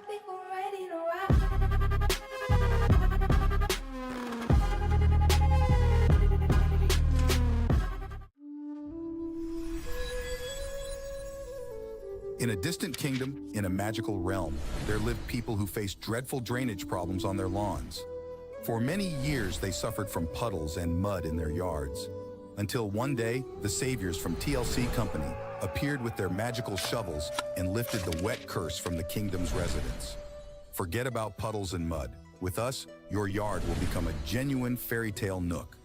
Call us right now, and let's transform your drainage concerns into a magical adventure. TLC, where every home becomes a fairy tale. Hey, Bob Carr here with TLC. You got a outdoor lighting, landscape lighting system. Maybe we installed it. Maybe it was there you inherited in your house and you want to upgrade it. Now's the time to give us a shout. We'll come out, take a look, evaluate what you do have, tell you what you could have. Give us a shout today for all your outdoor lighting needs. We'll talk to you soon.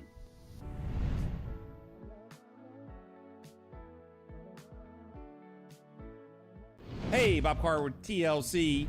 Spring's upon us. If you got a wet yard, it's not going to get any better. Now it's time to give us a call. Let us come out and take a look at your drainage problem in your property. We can get you a solution. The dogs, the kids, be tracking in mud. Mom will be mad. So give us a call. Give us a shout today. We'll talk to you soon.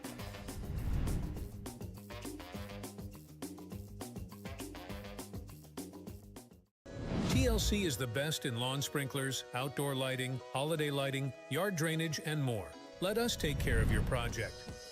Get your free No obligation estimate from TLC today. Hey, Bob Carr here with TLC. Hope you guys are enjoying this race. Let's take it down to the booth and get updated on what's going on.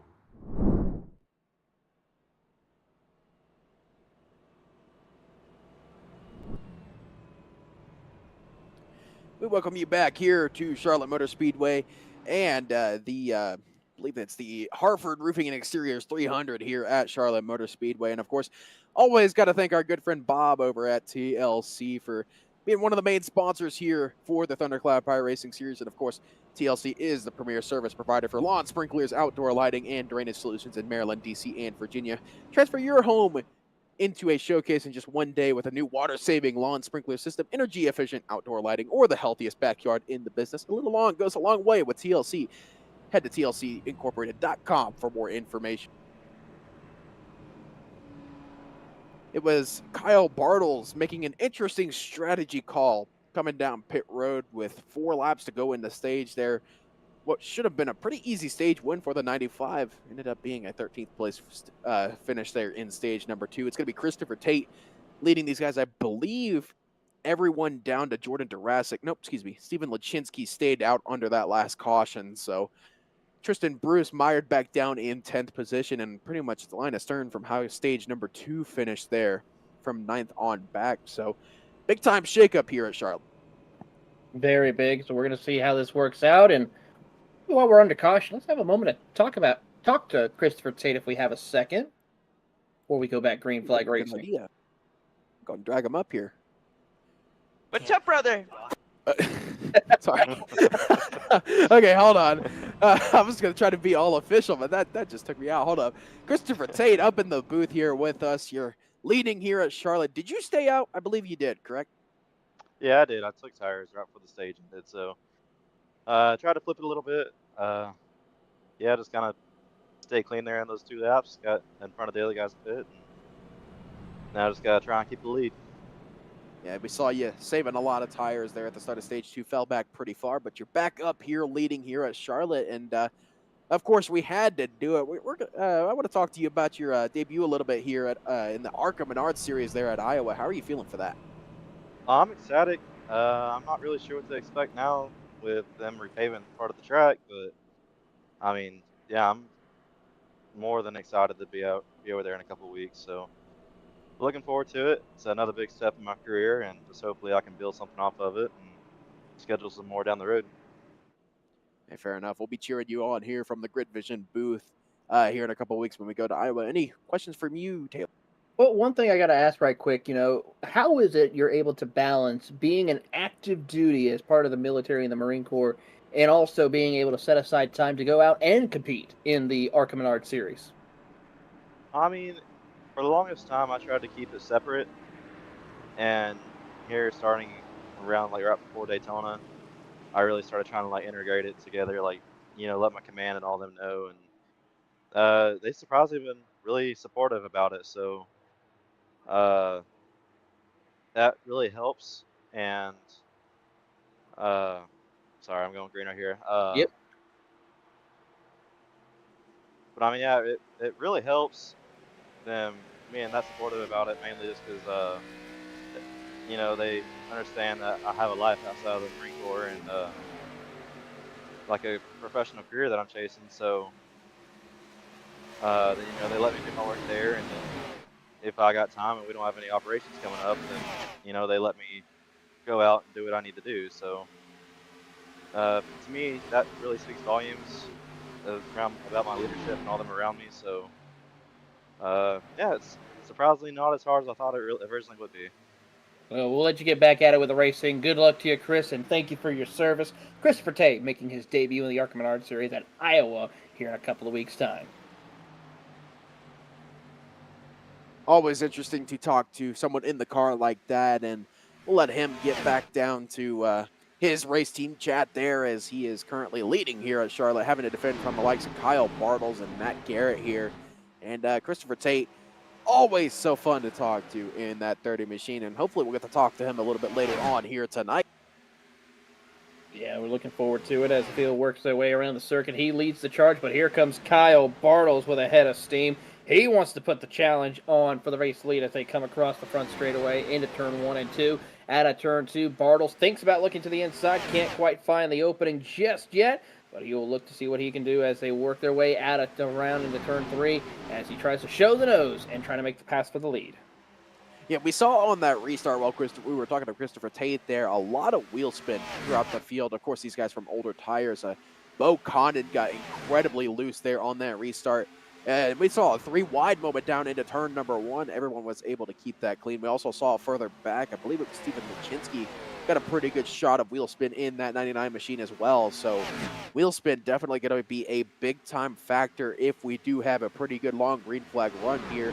And these guys decide not to come down pit road, as a lot of these guys should be good on tires to the end here as we're approaching the halfway point here of this race. As there's Kyle Bartles up into the wall, but it's going to be Christopher Tate taking the centennial mark here at Charlotte Motor Speedway. It'll be a real test to see if he'll lead lap 100, as he's been getting pestered by Kyle Bartles. Yeah, he's being pestered very much as they come out of turn number 2 as one car hits the wall, that being Bo Condon. Bo Condon in the outside wall there, having himself a rough night in that 25 machine, but somehow managing to keep that thing straight. But off of turn number 4, it's going to be Christopher Tate leading lap 100 in the centennial mark of this race, halfway here at Charlotte Motor Speedway.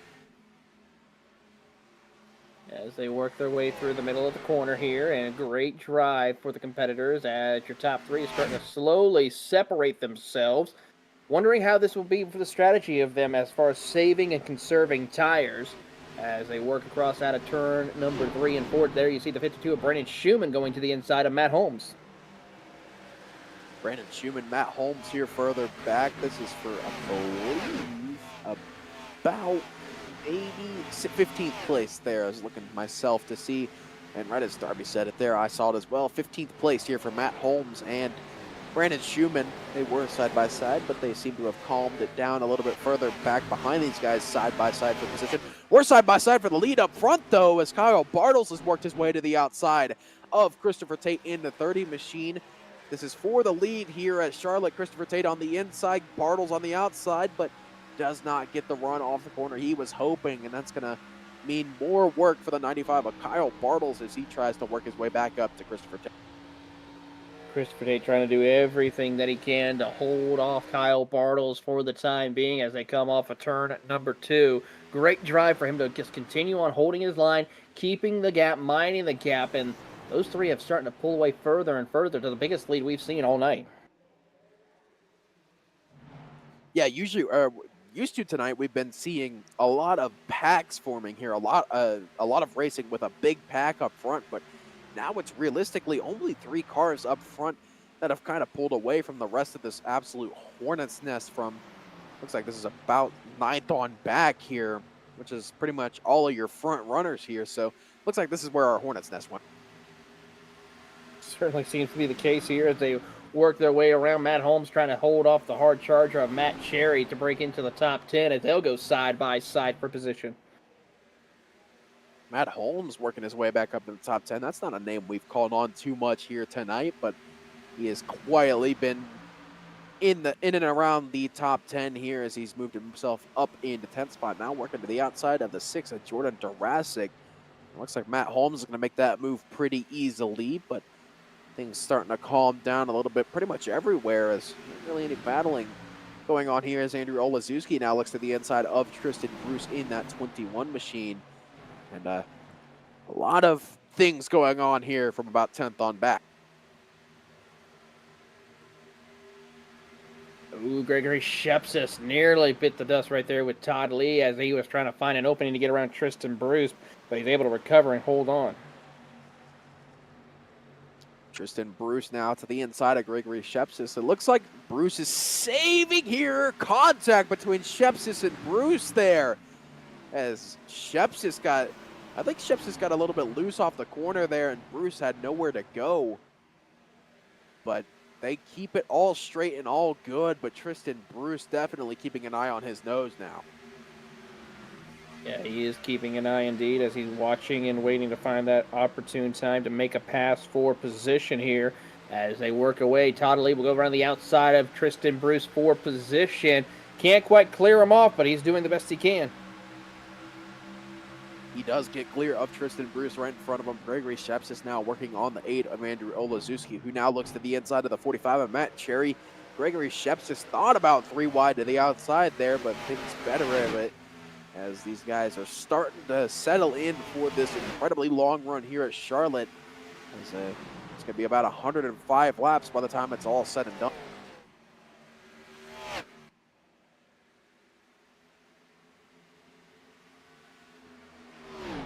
Back up front, still Christopher Tate leading this thing over Kyle Bartles. He's pulled about 3/10 over the 95 machine, but these two have pulled about a second over the 19 of Matt Garrett, who's about a further second in front of the 94 of Robert Colgan.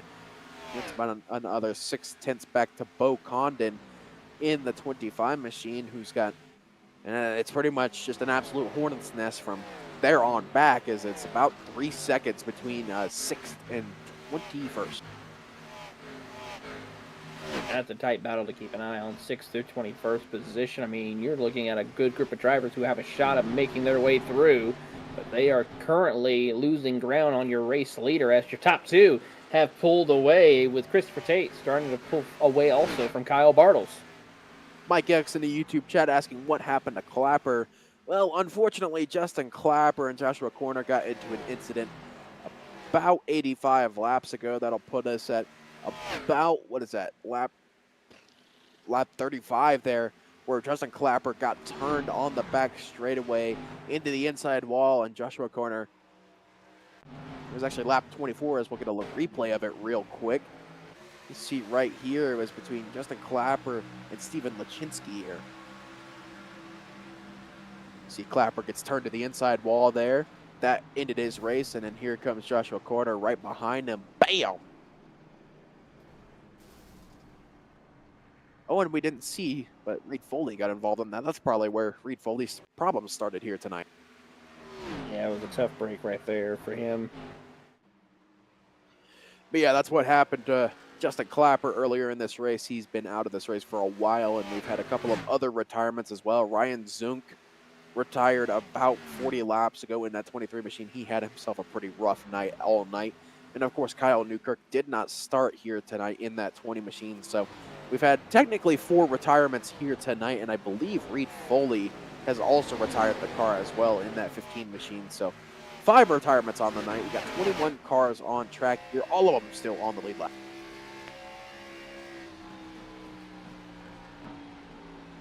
Oh, Gregory Sheps, wow. Sheps making a big move right there as he tries to go around the outside and try to pick up some passes here.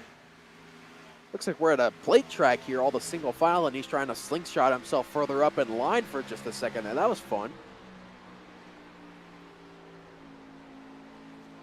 But Sheps is still to the outside here. He was trying to work his way around Andrew Olazewski in the 8. In front of him, you got Matt Holmes. Woo! A little bit close between Olazewski and Sheps is there, but in front of him, Matt Holmes and Matt Cherry were side by side for a second, but Cherry made that move pretty easily in defense of Matt Holmes. Yeah, good run right there for him. He's able to hold on to position and will continue on as Olazewski looks to the inside. Olazewski to the inside of the 27 of Gregory Sheps is up front. Stephen Lachinsky and Robert Walton side by side for about 6th position, but that battle cools down just a little bit. Olazewski further back now to the inside of the 5 of Matt Holmes. Sheps thinks about 3 wide, but the car gets tight and he's not able to hold it there. And now Olazewski looks like he is got this position over Matt Holmes, and that's going to be for the 12th position.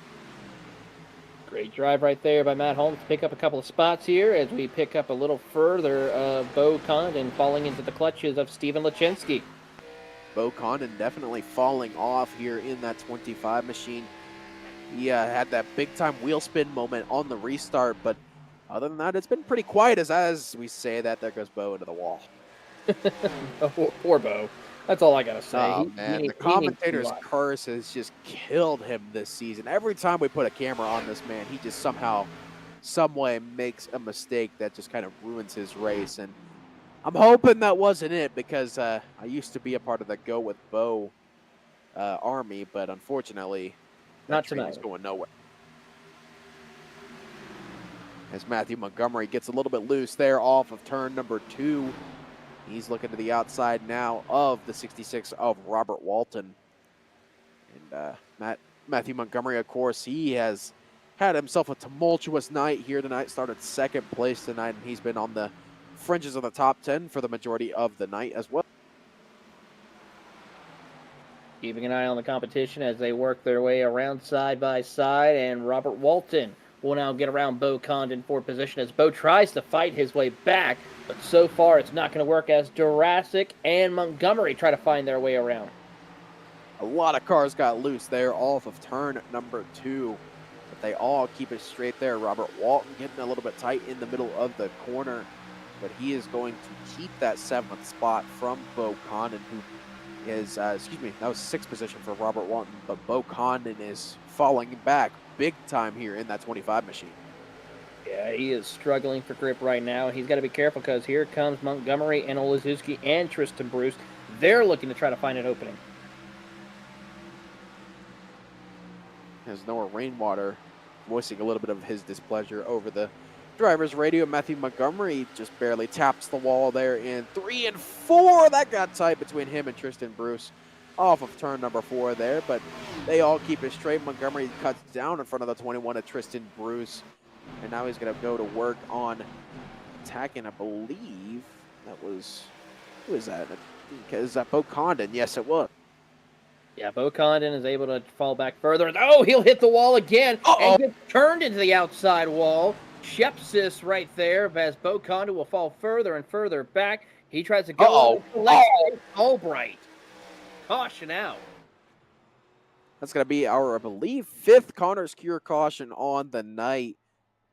3rd for cause here, and Bo Condon is not happy at all. Let's get a look at the replay. To be honest, I wouldn't be happy with that either. As you see there, oh, what? Either that's a lot of net code or he got loose halfway down the back straightaway.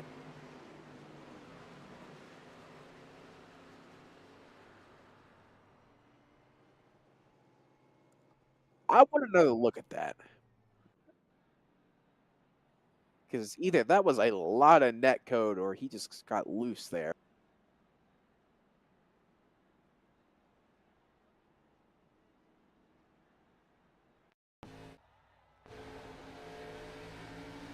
See, coming off of... Oh, he just gets loose halfway down the back straightaway there. Now that we've sorted that out, we're going to go take a commercial break here. Lap 120 out of 200 here at Charlotte Motor Speedway. Pit road is a busy place. We'll go and recap it here when we get back from this commercial break.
Racing isn't easy, but experiencing it is. iRacing puts you in the driver's seat with the industry's leading sim racing game. Drive on laser scan replicas of the greatest racing circuits from around the world. Go head-to-head against other drivers chosen by skill-based matchmaking to ensure competitive racing at every level. Compete across all your favorite series. In officially licensed cars, engineered to deliver the most accurate driving experience possible.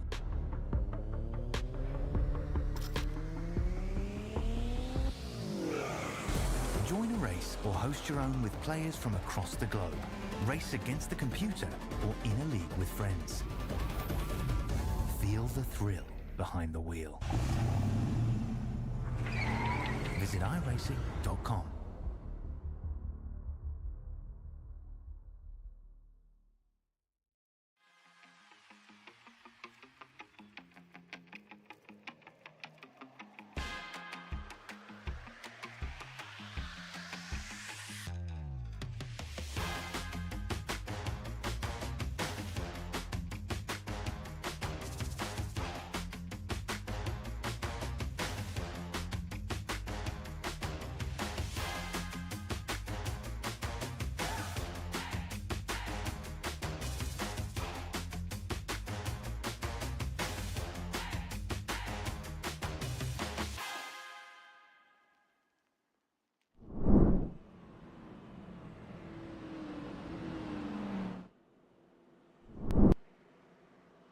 Back live here at Charlotte Motor Speedway after a caution there on lap 120 where Bo Condon spins on the back straightaway. Christopher Tate still your leader. Kyle Bartle, going to be in second place. Robert Colgan up to that third spot after starting 20th position tonight. He is our biggest mover, up 17 spots so far tonight. Matt Garrett up in the fourth spot after starting 10th. Jordan Durasic down in fifth. And that is your top five as they run 123 laps into this thing. 77 laps to go here. Still cannot make it all the way on fuel. So we should, if we go green, have another green flag pit stop here tonight. But it is going to be Christopher Tate leading these guys back to the green flag here. As the pace car is going to make that hard left turn back on the pit road. It is in the hands of the 30 machine of Christopher Tate as he crawls towards the TLC restart zone. Green flag back in the air here at Charlotte Motor Speedway. Everyone took fresh tires, so not a lot of wheel spin for the majority of the field as Christopher Tate gets a big-time jump over the field. He certainly does, as they will go side by side for the third spot there. You see Robert Colgan looking to the inside of Matt Garrett. He will complete the pass almost and clears him off turn number 2. Great job as they're going to go 3 wide, heading off into turn 3 and 4. You see Montgomery, Matt Cherry, and to the inside, Andrew Olszewski as Rainwater hold on to you right there. As he, Burleson around, right in front of multiple cars. Matt Holmes gets collected in it. Caution is out. Anthony Burleson goes around in turn number 4, collects Matt Holmes. Let's get a look at this replay. What happened here? As we look here. Oh, this is all reactionary. And Burleson tried to go high, but didn't realize Todd Lee was right there. Yeah, that was all reactionary. It was all reactionary to Noah Rainwater almost spinning in front of these guys. Good look on board here with Anthony Burleson, and yeah, he just moves up trying to avoid the 05 of Rainwater, and yeah, just didn't realize Todd Lee was above him with Matt Holmes nowhere to go for that 5 machine. Yeah, right here is where you saw the checkup. He'll go high, and he was not clear one bit. He thought he was, but it was too close to call, and unfortunately, he gets turned around. I mean, to be fair, that he was taking avoiding action to avoid Noah Rainwater there. Oh, so yeah. But the problem was he wasn't cleared. Yeah, there was not much you could have done. Either party there. I mean, Todd Lee, he couldn't have checked up anymore. Burleson, he wouldn't have had anywhere to go if he stayed where he was. And Matt Holmes, just an unlucky bystander in that whole thing.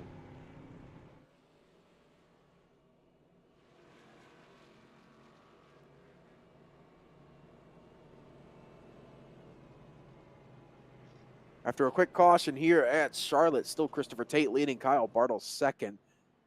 And yeah, Luke Rainwater, I agree. Great save, Rainwater, as where Rainwater pulls a Kyle Busch-esque move there in turn number 3 here at Charlotte to keep that 0-5 straight. Yeah, great drive right there. Great recovery to be able to hold on to position. As Rainwater will continue on. He will sit 17th, but he's still in the race and in contention for a top 10. I feel like if Rainwater can keep everything straight and keep it going here for the last, 74 laps of this race, I feel like he's got a chance at the top 5 here. I agree. I mean, heck, we saw Noah Rainwater leading laps earlier in this race, so he's definitely got race-winning pace. It's just a matter of if he can get through the field here and keep the car straight.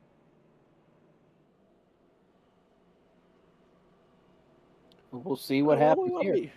While we do got a little bit of quiet moment, I'd like to hear your thoughts on the whole Stewart-Haas racing debacle and what's going on in silly season here in real NASCAR. Well, I mean, it was coming. Let's just say that we've known for a little bit that it was coming. It is sad to see a dynasty of a team going away from the world of NASCAR, but it opens the door for a couple of other teams to pick up some much-needed charter systems, as well as also the possibility for new people to enter into NASCAR. There's currently at least 2 charters confirmed going to 2 different teams, but there's still 2 charters open. Yeah, I saw it somewhere, but it's been all but confirmed to this point that I believe, who was it? Where was it? I believe it was the two camp is completely going away from what I've heard. The entirety of the 2 team is going away. I don't know what's happening with that charter or what's going on there, but it's a whole thing. Silly season has gone crazy so far. Here it is. It was Chase is going to the 21, so that's Chase Briscoe's going to the 21, and it looks like Harrison Burton's going to be out with that whole thing going on. And you got to feel bad for honestly, you got to feel bad for Josh Berry and Noah Gregson, who just got into the team this season, and now they don't have a home.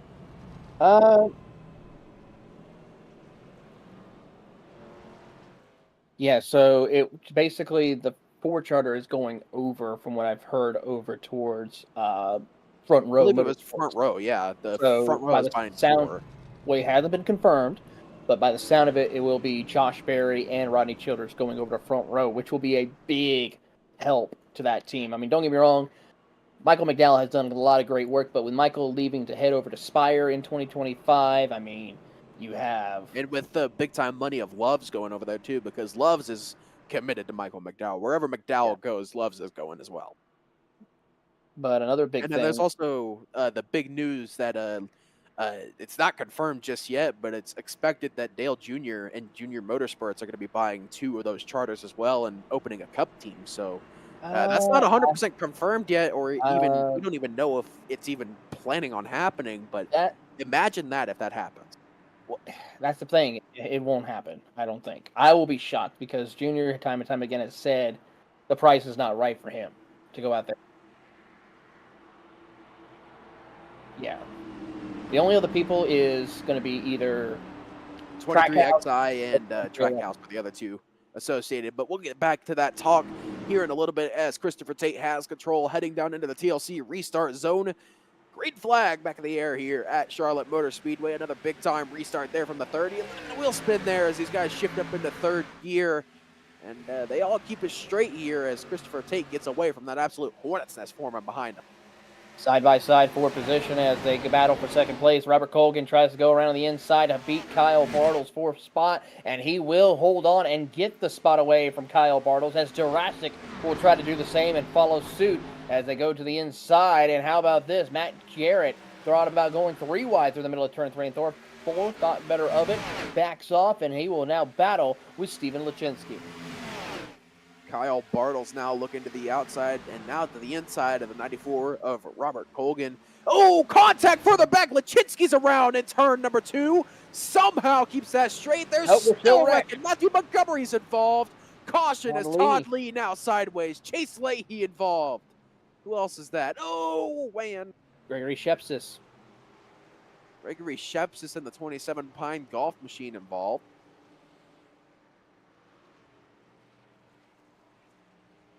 Okay, there's a lot to unpack here. Hold on. See here, Matt Garrett just gets loose down on the 1 and sends Lachinsky around. Olazewski checks up. Oh, another moment for Todd Lee with nowhere to go. As you see, Chase Leahy and Gregory Shepsis involved as well.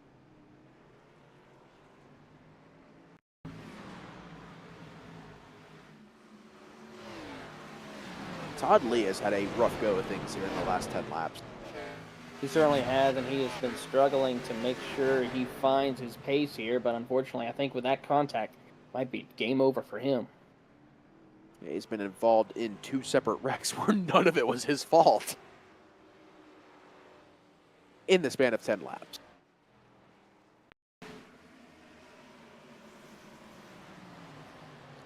Get another look at it here as Matt Cherry was the culprit this time. Chase Leahy gets a pretty big hit there, almost went over in that 34 machine. Keeps the rubber side down, thank goodness, but still looks like that may be night over for a few quick race cars.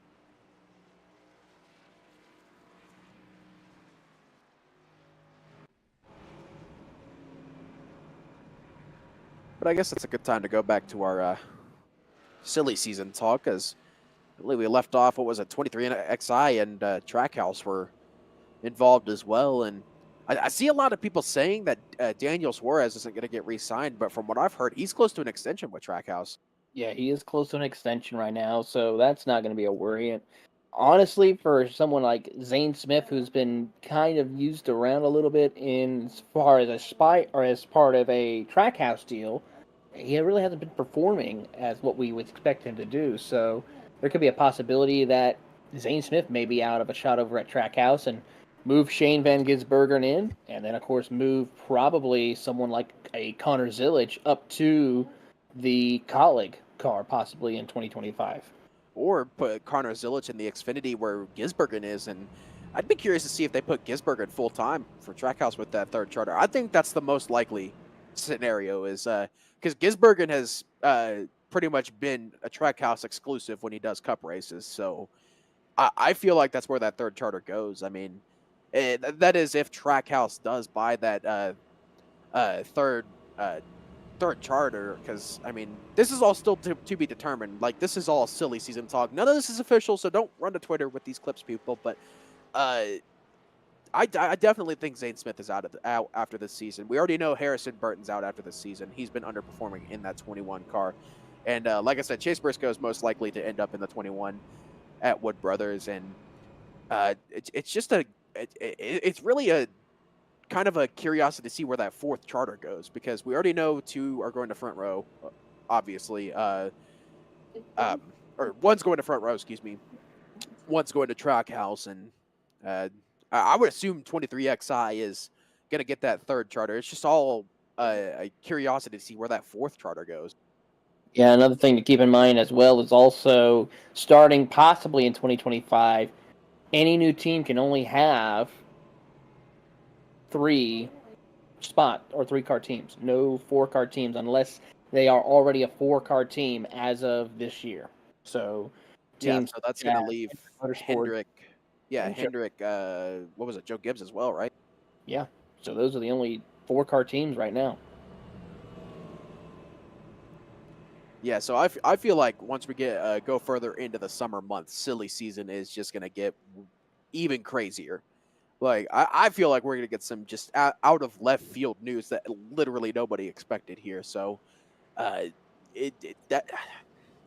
just curious to see where that fourth charter is going to go. That's what I'm most interested in. Hashtag soon. Grid Vision Racing 2025. Let's go. Who's got $10 million? Actually, it's probably about 40. Actually, no, that's probably $40 million by now. Fair enough, but you know what I'm getting at. Yeah, but still.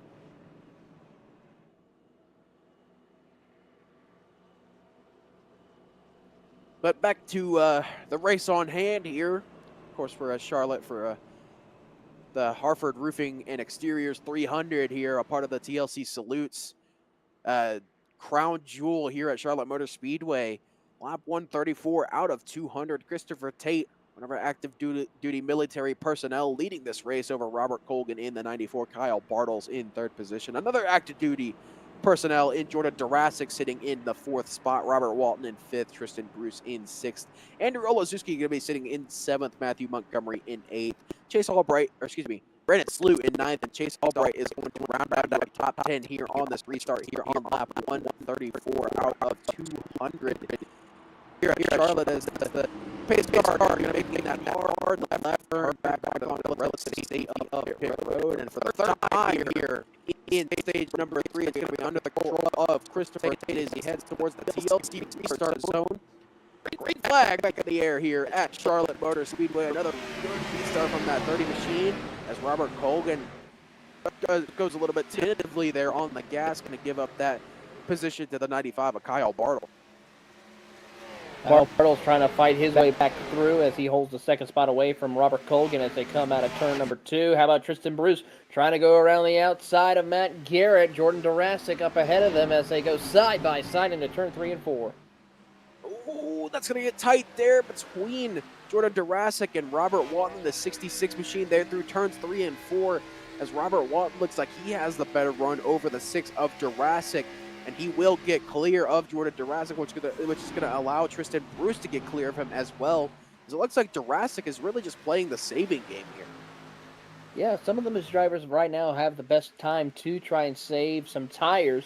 We could be seeing probably on the next pit stop, because these drivers pitted, it's about a 40, if you want to do this, 40 laps, you could probably make it for sure to the end of this race here. So we'll see how this comes out with the tire strategy for these drivers. So they still should have at least another 2 to 3 more sets.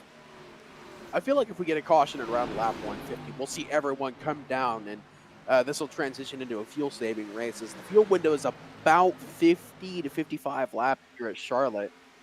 Ooh, Slew is big time loose down the backstretch. 3 wide down the backstretch here. Chase Albright and Brandon Schumann. Now it's going to be Matt Cherry and Brandon Slew at Chase Albright. Oh, Slew losing a lot of time in that 0-2. Slew is definitely going to fall back further and further. He is now outside the top 10 in 15th position, as he's now having to try to fight his way back up as we pick up Matt Cherry and Chase Albright battling for the 11th spot. That battle is short-lived as Matt Cherry gets around the 49 of Chase Albright, puts himself back up into, I believe that was for 11th and 12th there. But back up front, still Christopher Tate pulling about 0.6 of a second over Robert Colgan, who's gotten around the 95 of Kyle Bartles, and then further back throughout the field, pretty much single file all the way back. Single file run right now as they go through and keep an eye here as this battle for position between Chase Leahy along with the 52 of Brandon Schumann. This is the battle for P9 as Leahy will complete the pass, and Schumann and Matt Cherry will now do battle for the 10th spot. Brandon Schumann on the outside, Matt Cherry on the inside in the 45 machine. It looks like Schumann's just trying to save a little bit of tires here. Not really wanting to fight these guys as he's just kind of letting Matt Cherry go, and it looks like he's going to do the same as Matt Cherry slaps the wall out of 4 there. That is going to hurt that 45 machine. It really is, as he's going to try to struggle to get back up onto the race lead here. Working their way through and continues on through and will pull away and move up as Bo Condon tries to get into the fight. And mercifully for these guys, that track temp finally starting to drop here as it's dropped about 15 degrees here in the last hour or so. It's gone from nearly 140 degrees to down to around 125, and I think we're hearing a lot of rejoicing here from these guys as we have officially passed, I believe, what is that, 3 p.m. virtual sim time here at Charlotte Motor Speedway. So that air temp's going to start dropping here soon. That track temp's going to start dropping. It looks like we got some cloud cover coming over as well, which will aid in both of those drops. Still working their way around as Christopher Tate continues to lead the charge. Kyle Bartles trying to stay ahead and work his way closing in on their top 2. But so far, Christopher Tate doing a fantastic job of just running some consistent laps here Colgan, though, starting to close in. He gets a big run off turn number 2, and he is ready to go and pounce onto the race lead. To see what Colgan has done in terms of tire saving as Christopher Tate taking the wide arc down into turn number 3 and 4 here, as he is just arcing this car for everything it is worth, really letting the car do the work here at at Charlotte Motor Speedway, as Robert Colgan still trying to get up to him and maybe try to get that 94 and get a couple of points for leading some laps here.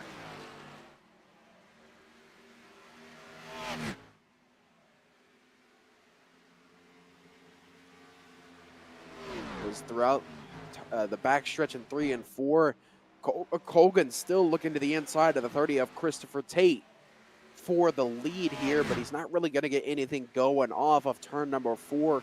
Still going to be Christopher Tate leading lap 143 out of 200 here. They ran almost identical lap times last time by, and we've been seeing Colgan running anywhere between a tenth to 2 tenths faster here recently, and now is starting to taper and plateau right now, so he's got to be careful with that.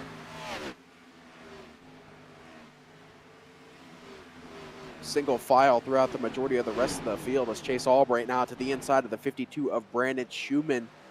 Excuse me, sorry, I believe this is for about 12th spot here, 11th spot actually, is this battle for position right here, as now Brandon Schumann going to get to the outside and around the 49 of Chase Albright for the moment, as now cloud cover enveloping the majority of the track here at Charlotte, which should lead to a lot cooler track temps and a lot more grip than these guys are used to.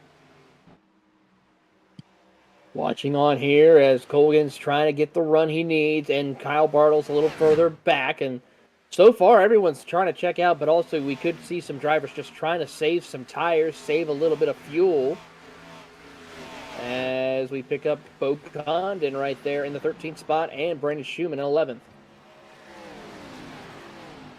Single filed out through the rest of the field here, as these guys look like they're just trying to save some tires, maybe save some fuel as well, as Albright gets a little bit loose there off of the corner, maybe trying to defend from the 25 of Bo Condon. Condon looks to the inside of Albright. Albright has to give him the space, though, as now Chase Albright having to defend this 12th spot from the 25 of Bo Condon, who's looking to get himself up into the top 10 again.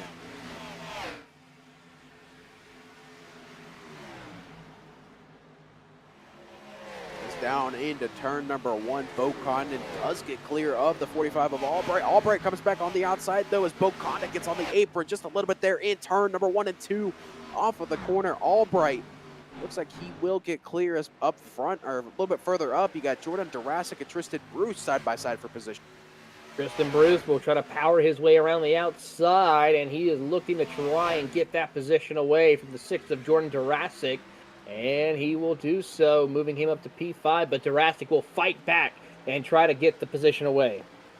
Yeah, that cloud cover is really helping these guys start to race a little bit more, as the track temp is already below 120 degrees and dropping quickly, sitting at 119 degrees right now. So looks like racing starting to pick up, action and business starting to pick up here at Charlotte Motor Speedway as we're approaching 50 laps to go in the last quarter of this race.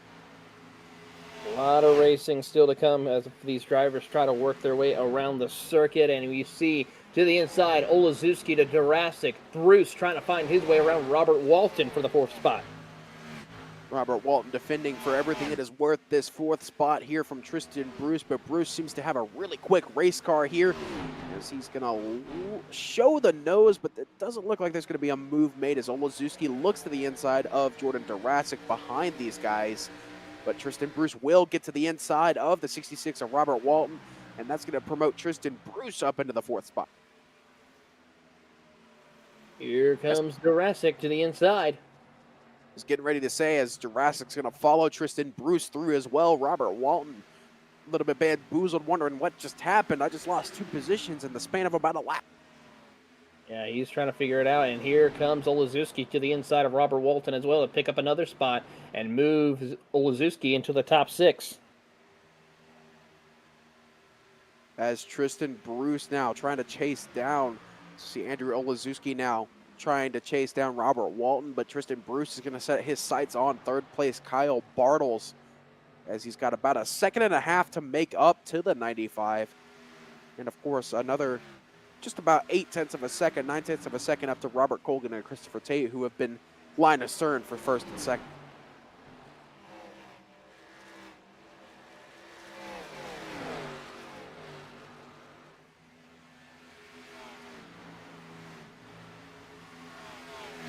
Inside 50 to go here at Charlotte. Still Christopher Tate leading over Robert Colgan, Kyle Bartels, Tristan Bruce, and Jurassic, your top 5. Olazewski, Walton, Montgomery, Cherry, and Leahy, your top 10.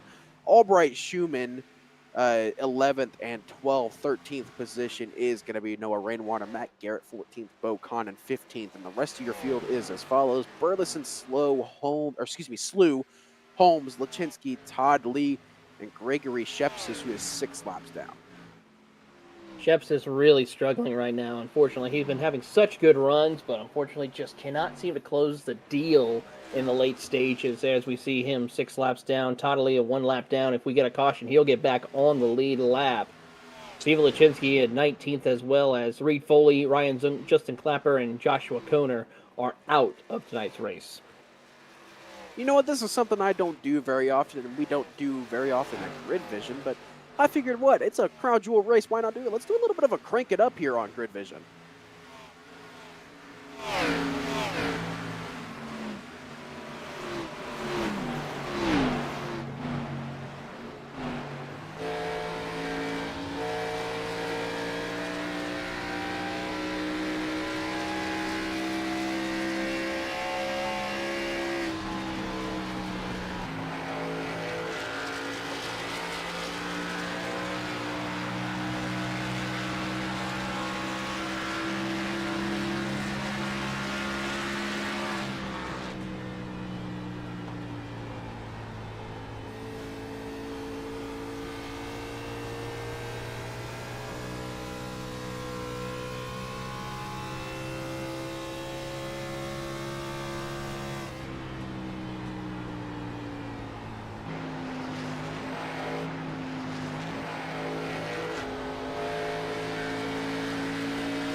Enjoyed that nice little crank it up here on Grid Vision. Christopher Tate still leading over Robert Colgan.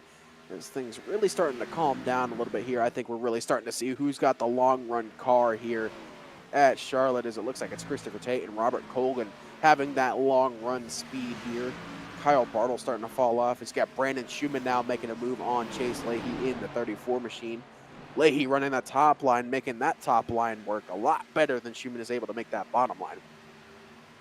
Yeah, he's really getting a good run here as we pick up Chase Albright and Brandon Schumann. This is the battle for P12 if you throw in Chase Leahy and Bo Condon, as these 4 drivers are just trying to log some laps here and get ready for their final pit stop. Yeah, we should be hitting final pit stops here soon. I would say within the next few laps would be my guess here, as these guys have done, I believe, about 45 to 50 laps since... Yeah, as we keep an eye on this battle for position, Olazewski and Tristan Bruce are having a good fight, as Olazewski is about 0.2 of a second behind. Then you get Jordan Durasic right there, half a second further back as he's trying to stay up with this. But now as we close in, 40 laps left to go, this is prime opportunity for a final pit stop before the end of the race if you want to make that final run. But we're going to see these drivers continue to race on. Currently, they've been out there for just about 40 laps, so they could make it to the end. And one driver will answer the call. That is Matt Garrett, who will come down for his final pit stop of the night. Matt Garrett pulling down pit road, starting what is expected to be one round of green flag pit stops here on the night. We're about to see these two are the ones we're most interested in to see when they make their final stops. As of course, these are the class of the field here, Christopher Tate and Robert Colgan. I'm talking about here, as these guys have definitely been the fastest cars all night.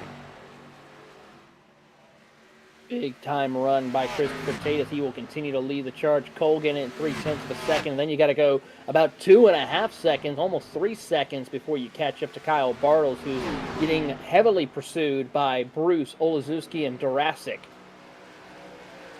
Yeah, this has been what we considered our front runners earlier in this race. Tristan Bruce, Andrew Olazewski, or excuse me, Tristan Bruce, Jordan Durasic, and Noah Rainwater now involved in this as well. As this is what we expected. As here comes, I believe that's Robert Walton down pit road now. Robert Walton gets a good run here, and here comes the driver of Montgomery down pit road.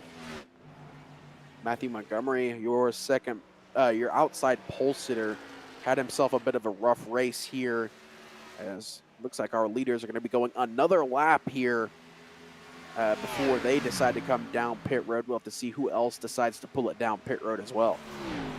Here they come down the back straightaway, and as they come out of turn number 2, Christopher Tate is going to be the big question. Who will come down, blink and come down pit road first, as Robert Walton also comes down pit road. Robert Walton in the 66 down pit road as well, as we wait to see who breaks first out of these two.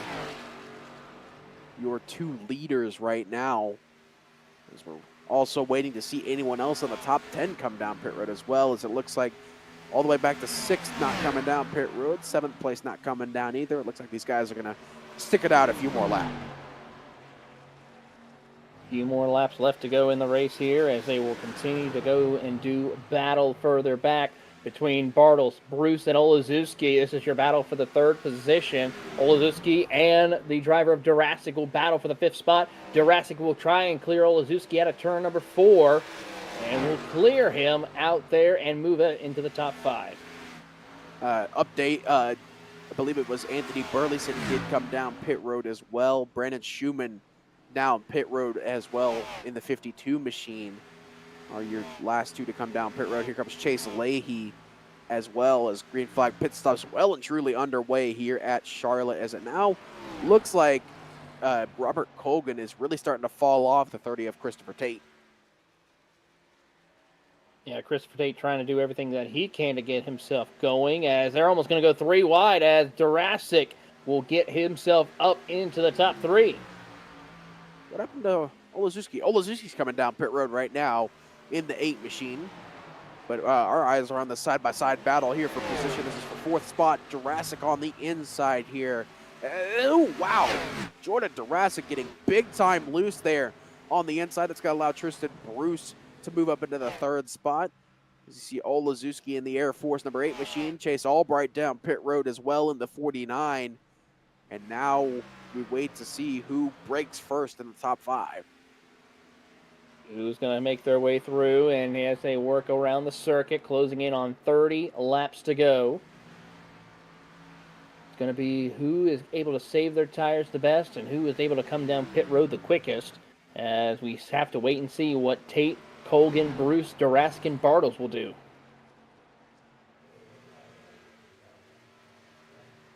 Christopher Tate still leading this race. Times was that Tate in the wall there for a second? I believe Christopher Tate may have hit the wall there, as here comes Kyle Bartels down pit road, a little bit loose for that 95 machine. He's the first out of the top 5 to break towards pit road. Now we'll have to see if that drags the rest of the top 5 down, as it's still Christopher Tate leading these this race over Robert Colgan, who's fallen off about 0.4 of a second over the last 5 or 6 laps in the 95 machine. Still Tristan Bruce. Oh, here comes Christopher Tate down pit road. Robert Colgan's going to follow him down too. Oh, you got to be careful with that pit road speed. He's able to continue on racing, but that was a close call. Very close. No speeding penalties were handed out there, surprisingly. And it's going to be interesting to see, does Robert Colgan beat Christopher Tate off of pit road because of that? We'll see what happens, and now that will leave Tristan Bruce, Noah Rainwater, and Bo Condon out there on the track, along with Jordan Durasic. I'm keeping our eye on this battle off of pit road, as it looks like Colgan actually lost time. As now here comes, I believe that's Tristan Bruce in the 21 down pit road. One of the last out of our top 5 to pit here. It's going to put Noah Rainwater up into the lead in the 05 machine. Of course, Noah Rainwater still has to pit. I believe Bo Condon still has to pit as well. It's going to put Stephen Lachinsky needs to pit as well. So that should put Christopher Tate as your overall leader right now. And it looks like to be the case, as we'll keep an eye and seeing how this will play out. Noah Rainwater comes in. Ooh, he may be a little bit hot. No, he's not. He was perfect on pit road there in the 05. We'll see if anyone decides to come down behind him. Bo Condon decides to stay out. That's going to put him up into the lead in the 25 Go with Bo machine. Same thing with Stephen Lachinsky. Rainwater is still on pit road. Matt Holmes will stay out on the track, along with Matt Cherry. But Matt Cherry did come down pit road about, let's see here, 12 laps ago. So he's got some fresh tires compared to your top 3. But Chris Tate and Andrew Olazuski have much fresher tires at the moment, and they are working their way to close in on your top 3. They're currently 16 seconds back from race leader Bo Condon. Yeah, Christopher Tate is technically your leader, of course, waiting for pit stops to take effect here, as Bo Condon, Lachinsky, Matt Holmes still need to pit. As you said, Matt Cherry on 12-lap older tires, but he should be a pretty easy pickings for Christopher Tate. Olazuski, Robert Colgan, though, lost a position to Andrew Olazuski in the 8. As, Bo Condon, big-time loose tires. He's going to come down pit road. Oh, it hits the wall. Oh, Bo. Oh, goodness. Poor Bo. Oh, boy.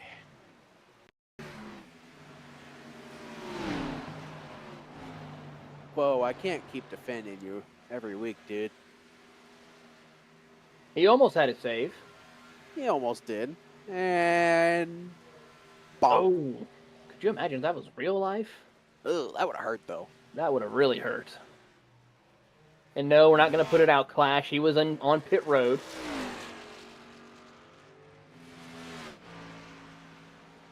Stephen Lachinsky now leads the race at the moment. Christopher Tate, 5.5 seconds back. And yeah, we were saying that it was going to be a pretty easy pass on Matt Holmes, and he's already passed him. I didn't even notice that Christopher Tate had gotten past Matt Cherry. That's how easy it was, and it's that gap to Stephen Lachinsky is closing big time, as he's already pulled it down a half second just in turn 1 and 2. Yeah, he's going to try to see what he can do here. Olazuski not running some significant lap times to go and challenge Christopher Tate for the race lead, but he may go and hunt down Matt Cherry before this is done. Yeah, Olazuski is about 3 seconds off of Christopher Tate, but Christopher Tate is also putting down some really quick lap times here. He's running some of the fastest laps all night here in that 30 machine. His fastest lap currently is a 31.109. He's been running 1.89s, 1s, 2s, and 3s the last 4 or 5 laps. Yeah, he's been running some very good lap times here as we pick up the Army machine of Stephen Lachinsky. Stays out another lap around here.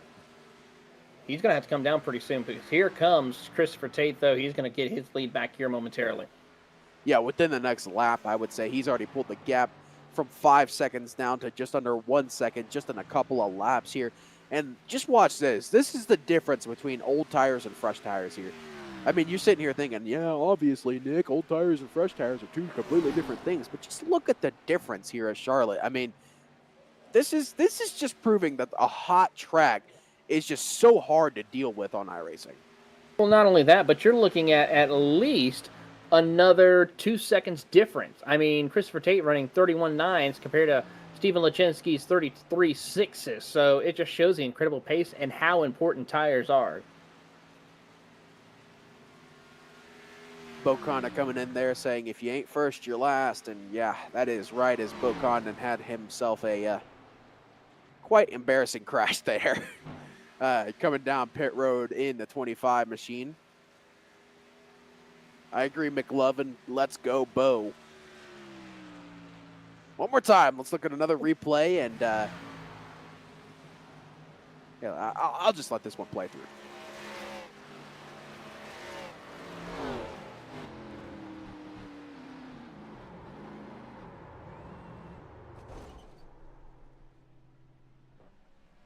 And boom. And if you look in the background, you see Quinn Howe furiously scribbling notes. You and Quinn Howe. Oh, that was out of left field for no reason.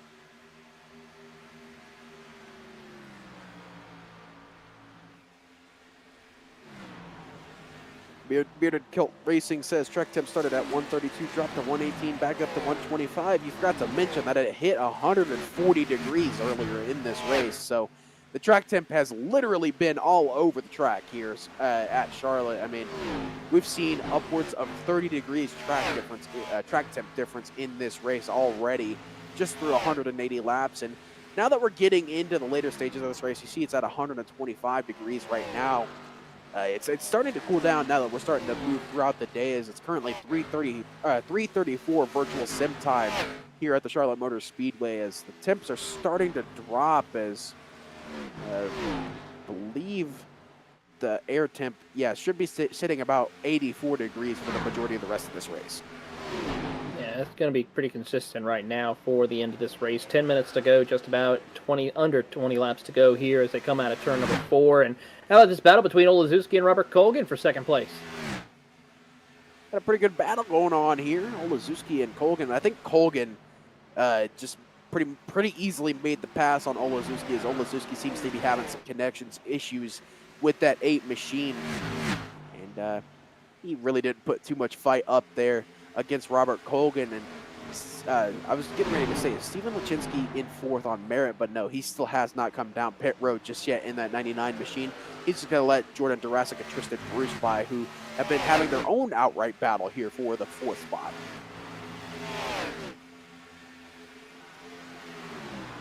Olazewski is struggling right now for some major grip right now and connection issues. He's got to be careful with that. Yeah, and he just got a warning from race control about his connection issues. So it looks like it's stabled out here for that 8 car, but if it continues, I would not be surprised to see him have to pull over in that 8 car to avoid ruining anyone else's race. As you see right there, horrible connection issues for Eric Olazewski.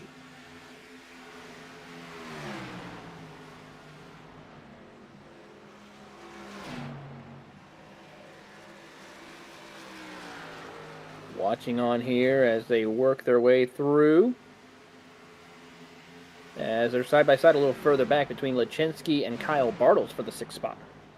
Kyle Bartles should make this move pretty easy here, as we're closing in on 15 laps to go here at Charlotte. It's been a bit of an up and down race for a lot of guys here. I mean, pretty much the entire first 3 quarters of this race was just trying to survive how hot the track was. I mean, I said it earlier, we saw track temps reaching 140 degrees earlier in this race. So I think a lot of these guys were just trying to make sure their cars made it to the end of this race. And then here in stage number 3, we saw action pick up, especially earlier in this stage. We saw a couple of back-to-back cautions from about lap 105 to about lap 130. And then we've been green since about lap 130. So these guys have definitely done a good job of not only surviving what is considered a full-length race, because the Xfinity race was 200 laps this last weekend, so this is technically a full-length race for these guys, but not only have they done a good job of surviving that, they've done a good job of just surviving the elements here. Yeah, they certainly have, and they're going to continue on racing hard for position at the moment as they work their way down. And really good run here by some of these drivers in the closing stages, like Olszewski, Bruce, and Robert Colgan, who's 5 seconds behind your race leader, Christopher Tate, but can still have a good run as he tries to chase down.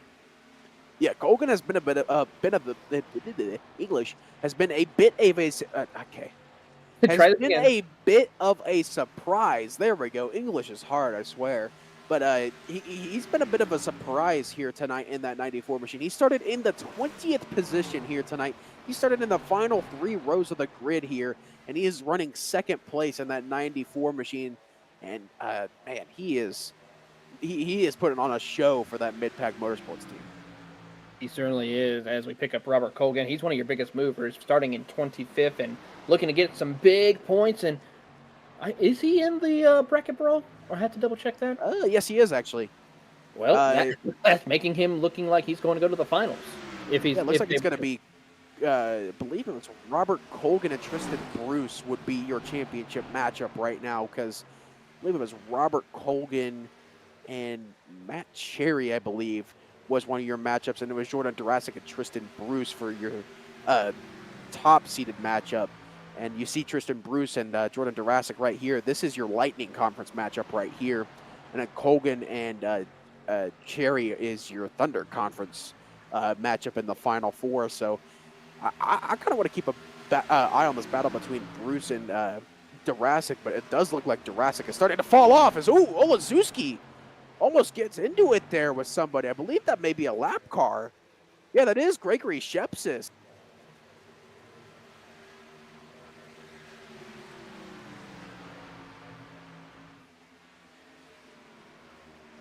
As we almost saw a wrench get thrown into this race there, as Andrew Olszewski almost got into the wall with the 27 of Gregory Shepsis. But it looks like all of them are going to survive, and it looks like Olszewski is just going to let Tristan Bruce and the 21 go.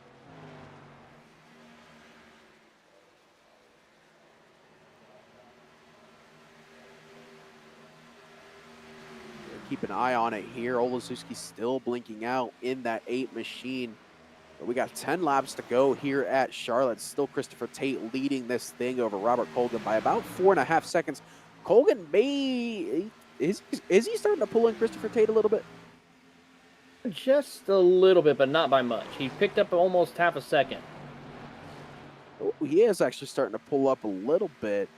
See, last lap times here, about 0.3 a lap faster, as Christopher Tate just ran a 33.345 there.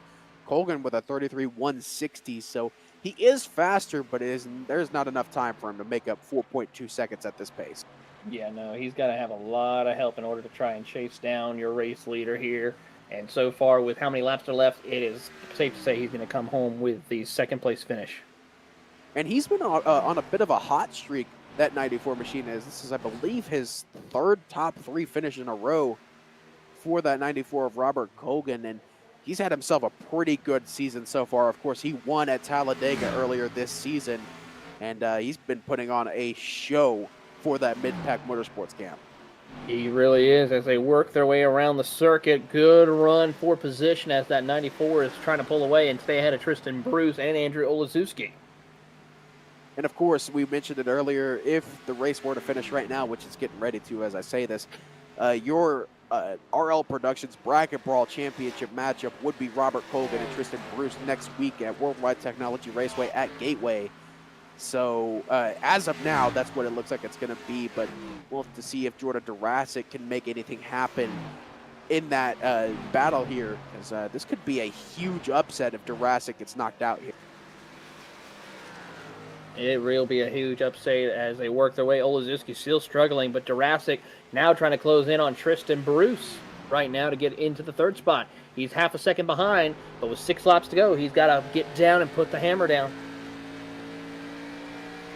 You see off the hood of Jordan Durasic here, not really much he's able to do as he's gotten around Andrew Olszewski, but you see right there, that's the gap to Tristan Bruce. And he's starting to close it in just a little bit, but it is still going to take a lot of work with just 5 laps to go here at Charlotte. Yeah, 5 laps to go as they come out of turn number 2 and they make the run down the back straightaway. Tristan Bruce still holds strong by 0.4 of a second over Jordan Durasek as Olazewski still just trying to hang on. Olazewski is still having some connection issues in that 8 machine. He had himself a pretty good run going. I think if he didn't have the connection issues, he could have had a pretty decent shot at that 3rd spot. But I think with the connection issues, he just let everyone by. But it is still going to be Christopher Tate leading over Robert Colgan by 4 seconds. Got to go back another 2.5 back to Tristan Bruce. He's got a further about 0.2 of a second over Jordan Durasek. And, of course, Andrew Olazewski in your 5th spot right now. So it looks like your top 5 is going to finish where they are without really any changes unless Jordan Durasek's able to make any sort of charge here on Tristan Bruce. I think we're going to have to keep our eyes on this battle here for the last 4 laps. Yeah, we certainly are going to have to keep an eye on it as they work their way through. You're on board with Durasek as he's closed in even closer to the back bumper of Tristan Bruce as they head down the back straightaway. He's in the toe of Bruce as they head into turn 3 and 4. And he'll look around the outside lane to try to get the ball rolling. Yeah, he's trying to make that outside line work, and it looks like it's working pretty decently. Really diamonding the corner here. Tristan Bruce, he's trying to play the aero game here. 3 laps to go at Charlotte. He's got to defend 3 more laps, and this, of course, is not only a battle for 3rd position and the final place on the podium, it's a battle for the championship matchup in the RL Productions Bracket Brawl. As this is your top-seeded matchup, your 1 versus 5 seed right now. Of course, the other matchup is the 6 versus 2 seed, but it looks like Hogan's going to win that without really any troubles. So this is a big-time upset watch here for Jordan Durasek, your points leader all season, to see if Tristan Bruce can move on to the RL Productions Bracket Brawl Championship matchup next week at Gateway. Here comes Durasek around. Will he drop to the bottom or stay tucked up behind and get a run off down the back straightaway? He'll look to the inside as he tries to go to the air, not able to make it work. He'll now dive to the bottom of the racetrack. Can't get the nose to the inside of Bruce. Off of turn number 4, Christopher Tate is going to take the white flag here at Charlotte Motor Speedway. Our eyes are still on this battle, though, for this battle for 3rd position, but Christopher Tate has all but dominated, or pretty much dominated, the entirety of stage number 3. Bruce, though, has to deal with the lap car as we keep, put our eyes back on this battle for 3rd position here. Down the back straightaway, Christopher Tate, no hesitation as, oh man, Tristan Bruce was in the wall, but off of turn number 4, it's going to be Christopher Tate taking a dominating win, taking his first win of the season. Christopher Tate wins at Charlotte Motor Speedway, but it looks like it's going to be Tristan Bruce taking it over Jordan Durasek and moving on to the championship round of the RL Productions Bracket Brawl, and he will be taking on Robert Colgan at Gateway. What a fight right there. Multiple different battles to keep an eye on here, but congratulations to Christopher Tate, and I think it's good, a little bit of momentum to get ready for Iowa in a couple of weeks for him. For sure, and hopefully he'll be able to do pretty good there. I know I'll be watching that race, but it's going to be Christopher Tate dominating fashion here at Charlotte Motor Speedway. I know that finish was a little bit confusing for some people, but we had our eyes on a couple of different battles here throughout the field, but Christopher Tate going to burn it down here at Charlotte.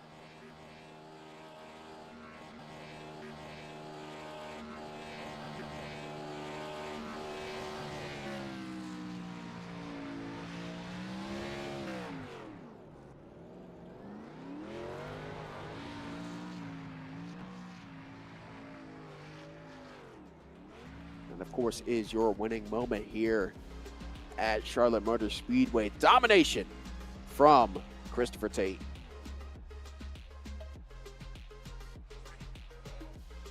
With that, we're going to go ahead and send it to our final commercial break of the night. Stay right here. We'll be right here with post-race coverage from Charlotte Motor Speedway.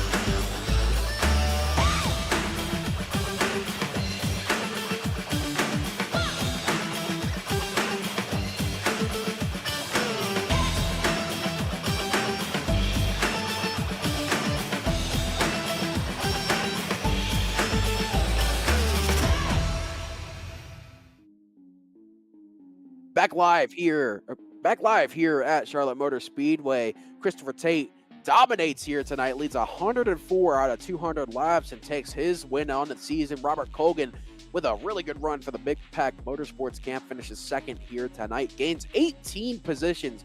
Look at that, your top two, 13 gained and 18 gained. Tristan Bruce, though, going to be finishing in the third spot, led 21 laps himself. Jordan Durasic led 49 and finishing fourth. Andrew Olazuski in fifth. Kyle Bartels sixth. Noah Rainwater led 12 and finishes seventh. Matt Cherry going to be in eighth. Stephen Lachinski in ninth after leading 5 laps. And then Matt Garrett's going to round out your top 10. It'll be Brandon Schumann in 11th, followed by Chase Leahy 12th, Robert Walton 13th, Brandon Slew in 14th, Matthew Montgomery in 15th, Chase Albright 16th, Anthony Burleson 17th, Matt Holmes, Todd Lee, and Gregory Shepsis round out your top 20. And finishing off your 26-car grid here tonight, 21st place is going to go to Bo Condon, who unfortunately had to retire after a bit of an embarrassing crash getting on the pit road. Reed Foley, after having a tumultuous night, finishes 93 laps down in 22nd. Ryan Zunk, 125 down in 23rd. Dresden Clapper, 177 down in 24th. And Joshua Corner, last car running on the night, finishes 177 down as well in 25th position. And with that, we're going to get straight into our post-race coverage by starting our top 3 interviews, and of course it is going to be our third place finisher, Tristan Bruce, we talked to first. Tristan Bruce, first off, long race tonight. How are you feeling after that? Oh, I feel good, man. That was a long race, but felt comfortable all the way through. Honestly, it didn't seem like it's 11 o'clock right now. It seemed a little quicker, a lot of green flag laps, but very enjoyable race. Yeah, with that third place finish, you do move on to the championship round of the RL Productions Bracket Brawl, and you'll be facing Robert Colgan in that championship matchup next week at Gateway. Does that change your strategy going into next week at Gateway? No, not really, not at all. Just gotta do what I do best, and hope for a good race there next week. But it was very enjoyable to battle Jurassic those last what seemed like 20 laps or so to move on to the Bracket Brawl Championship. So fun to race him clean, strong racing right there. Just a good night overall, good points in all 3 stages. So really need that to work our way up to second in the points now. So yeah, just really proud of tonight. Yeah, a lot to be proud about as you take home a third place here tonight. Before we let you go, anyone you got to thank? Just my family for watching every week. Thank you guys, and glad to get another podium on myself. So yeah, thank you. Congratulations, Tristan Bruce. Hopefully we see you here next week. Awesome.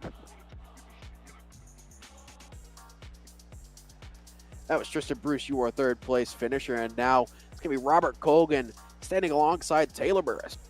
Here with Robert Colgan. Robert, first and foremost, a stellar drive for you to come out on top with a podium finish here, and also guarantee your spot into the final round of the Bracket Brawl and go for a chance of $100. I mean, can't be a bad night for you indeed. Yeah, not a bad night. I played it a little too conservative there on that last stop. I had Tate in my sights, that whole last run, and he was a whole lot better on that last green flag stop than I was. I mean, he got me by like 5 seconds or so. Was there anything you feel like you could have done to try and chase down Christopher Tate? I didn't even try. When I came out, I mean, I was more concerned with just getting a good finish, and I didn't want to be the guy that was the yellow, and there was a lot of guys all over the place on different tire strategies, so it was just stupid to even try to chase him down. And then by the time I would have caught him, I would have had my stuff burned up anyway. So just ran conservative somewhat, and maybe if they threw a last, caution there with about 10-15 to go, I do think I would have had him. I was matched with him, the whole run, tire for tire and everything. He just did a lot better job on the green flag stop than I did. Well, anyone you would like to give a shout out to there, Robert? I feel bad for Justin Clapper. He got taken out there on lap 26. I know this race he really wanted to race this thing through, and sucks for him. He got taken out, but Outlier Speed Company, they make some like I said, almost every week. I mean, they make some of the best setups, for A, B, and C classes. All the men and women. This is a Memorial Day race. Just thank all the men and women serve the country, and then you guys. We appreciate that, and that is Robert Colgan coming home in second place. Next up is our race winner, Christopher Tate, and he is with Nick Stein. What's up, brother? Christopher Tate, you pull home a dominating win here tonight. Led over half the race, and you pull it home in the end. How are you feeling? Great, man. It feels good to finally get another one. It's been a little over, actually almost 2 months, I think. No, it's only been a month, but still, yeah. I was really wanting this one coming in, and I was kind of worried there at the beginning, but, somehow pulled it out. Yeah, how fitting that we have one of our active duty military personnel winning the remembrance race here on Grid Vision. And looking ahead to next week at Gateway, how are you feeling for Gateway?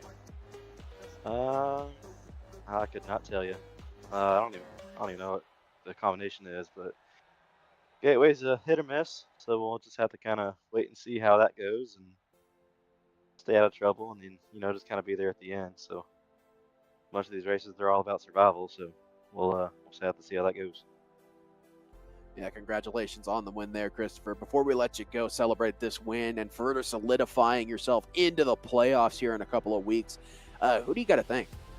Always T-Top Manufacturing, 1-3 Speed, Smoke Pit, Cash Customs, you guys for putting on the broadcast, Clapper for putting all this together, and everyone involved. It's been a good group of guys to run with, and I'm getting more and more accustomed to everybody. So yeah, everyone watching, I'm looking forward to putting on some more better races. Yeah, congratulations on the win tonight, Christopher. We'll go ahead and let you go celebrate. Good job tonight. All right, thank you. That was your race winner, Christopher Tate, and that will do it for us here tonight. Before we get going, we'll go ahead and we don't actually have our schedule for the rest of the week, so we're just going to send it to Taylor Burris for his final thoughts. How are you feeling after that one, Taylor? Well, you know what? It was an exciting race from start to finish. We saw some great strategy play out, and looking forward to seeing how they tackle Gateway here in about a week's time. But a lot to look forward to, and of course, a lot to remember for how we have to say thank you to all the men and women who serve in our United States military, and we can't thank them enough for all their amazing sacrifices that they accomplish, and including, of course, our race winner, Christopher Tate. Yeah, of course, always got to be in remembrance, especially on Memorial Day week. And of course, always thankful for those who have served, who have fallen while serving, and those who continue to serve. We thank you all from the bottom of our hearts here at Grid Vision. But that will do it for us here tonight.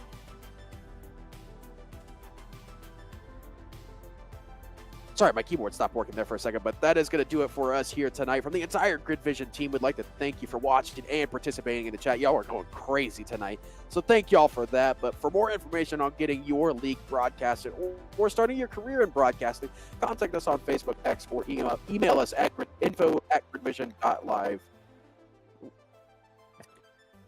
And with that, we say thank you, and we will see you on the grid.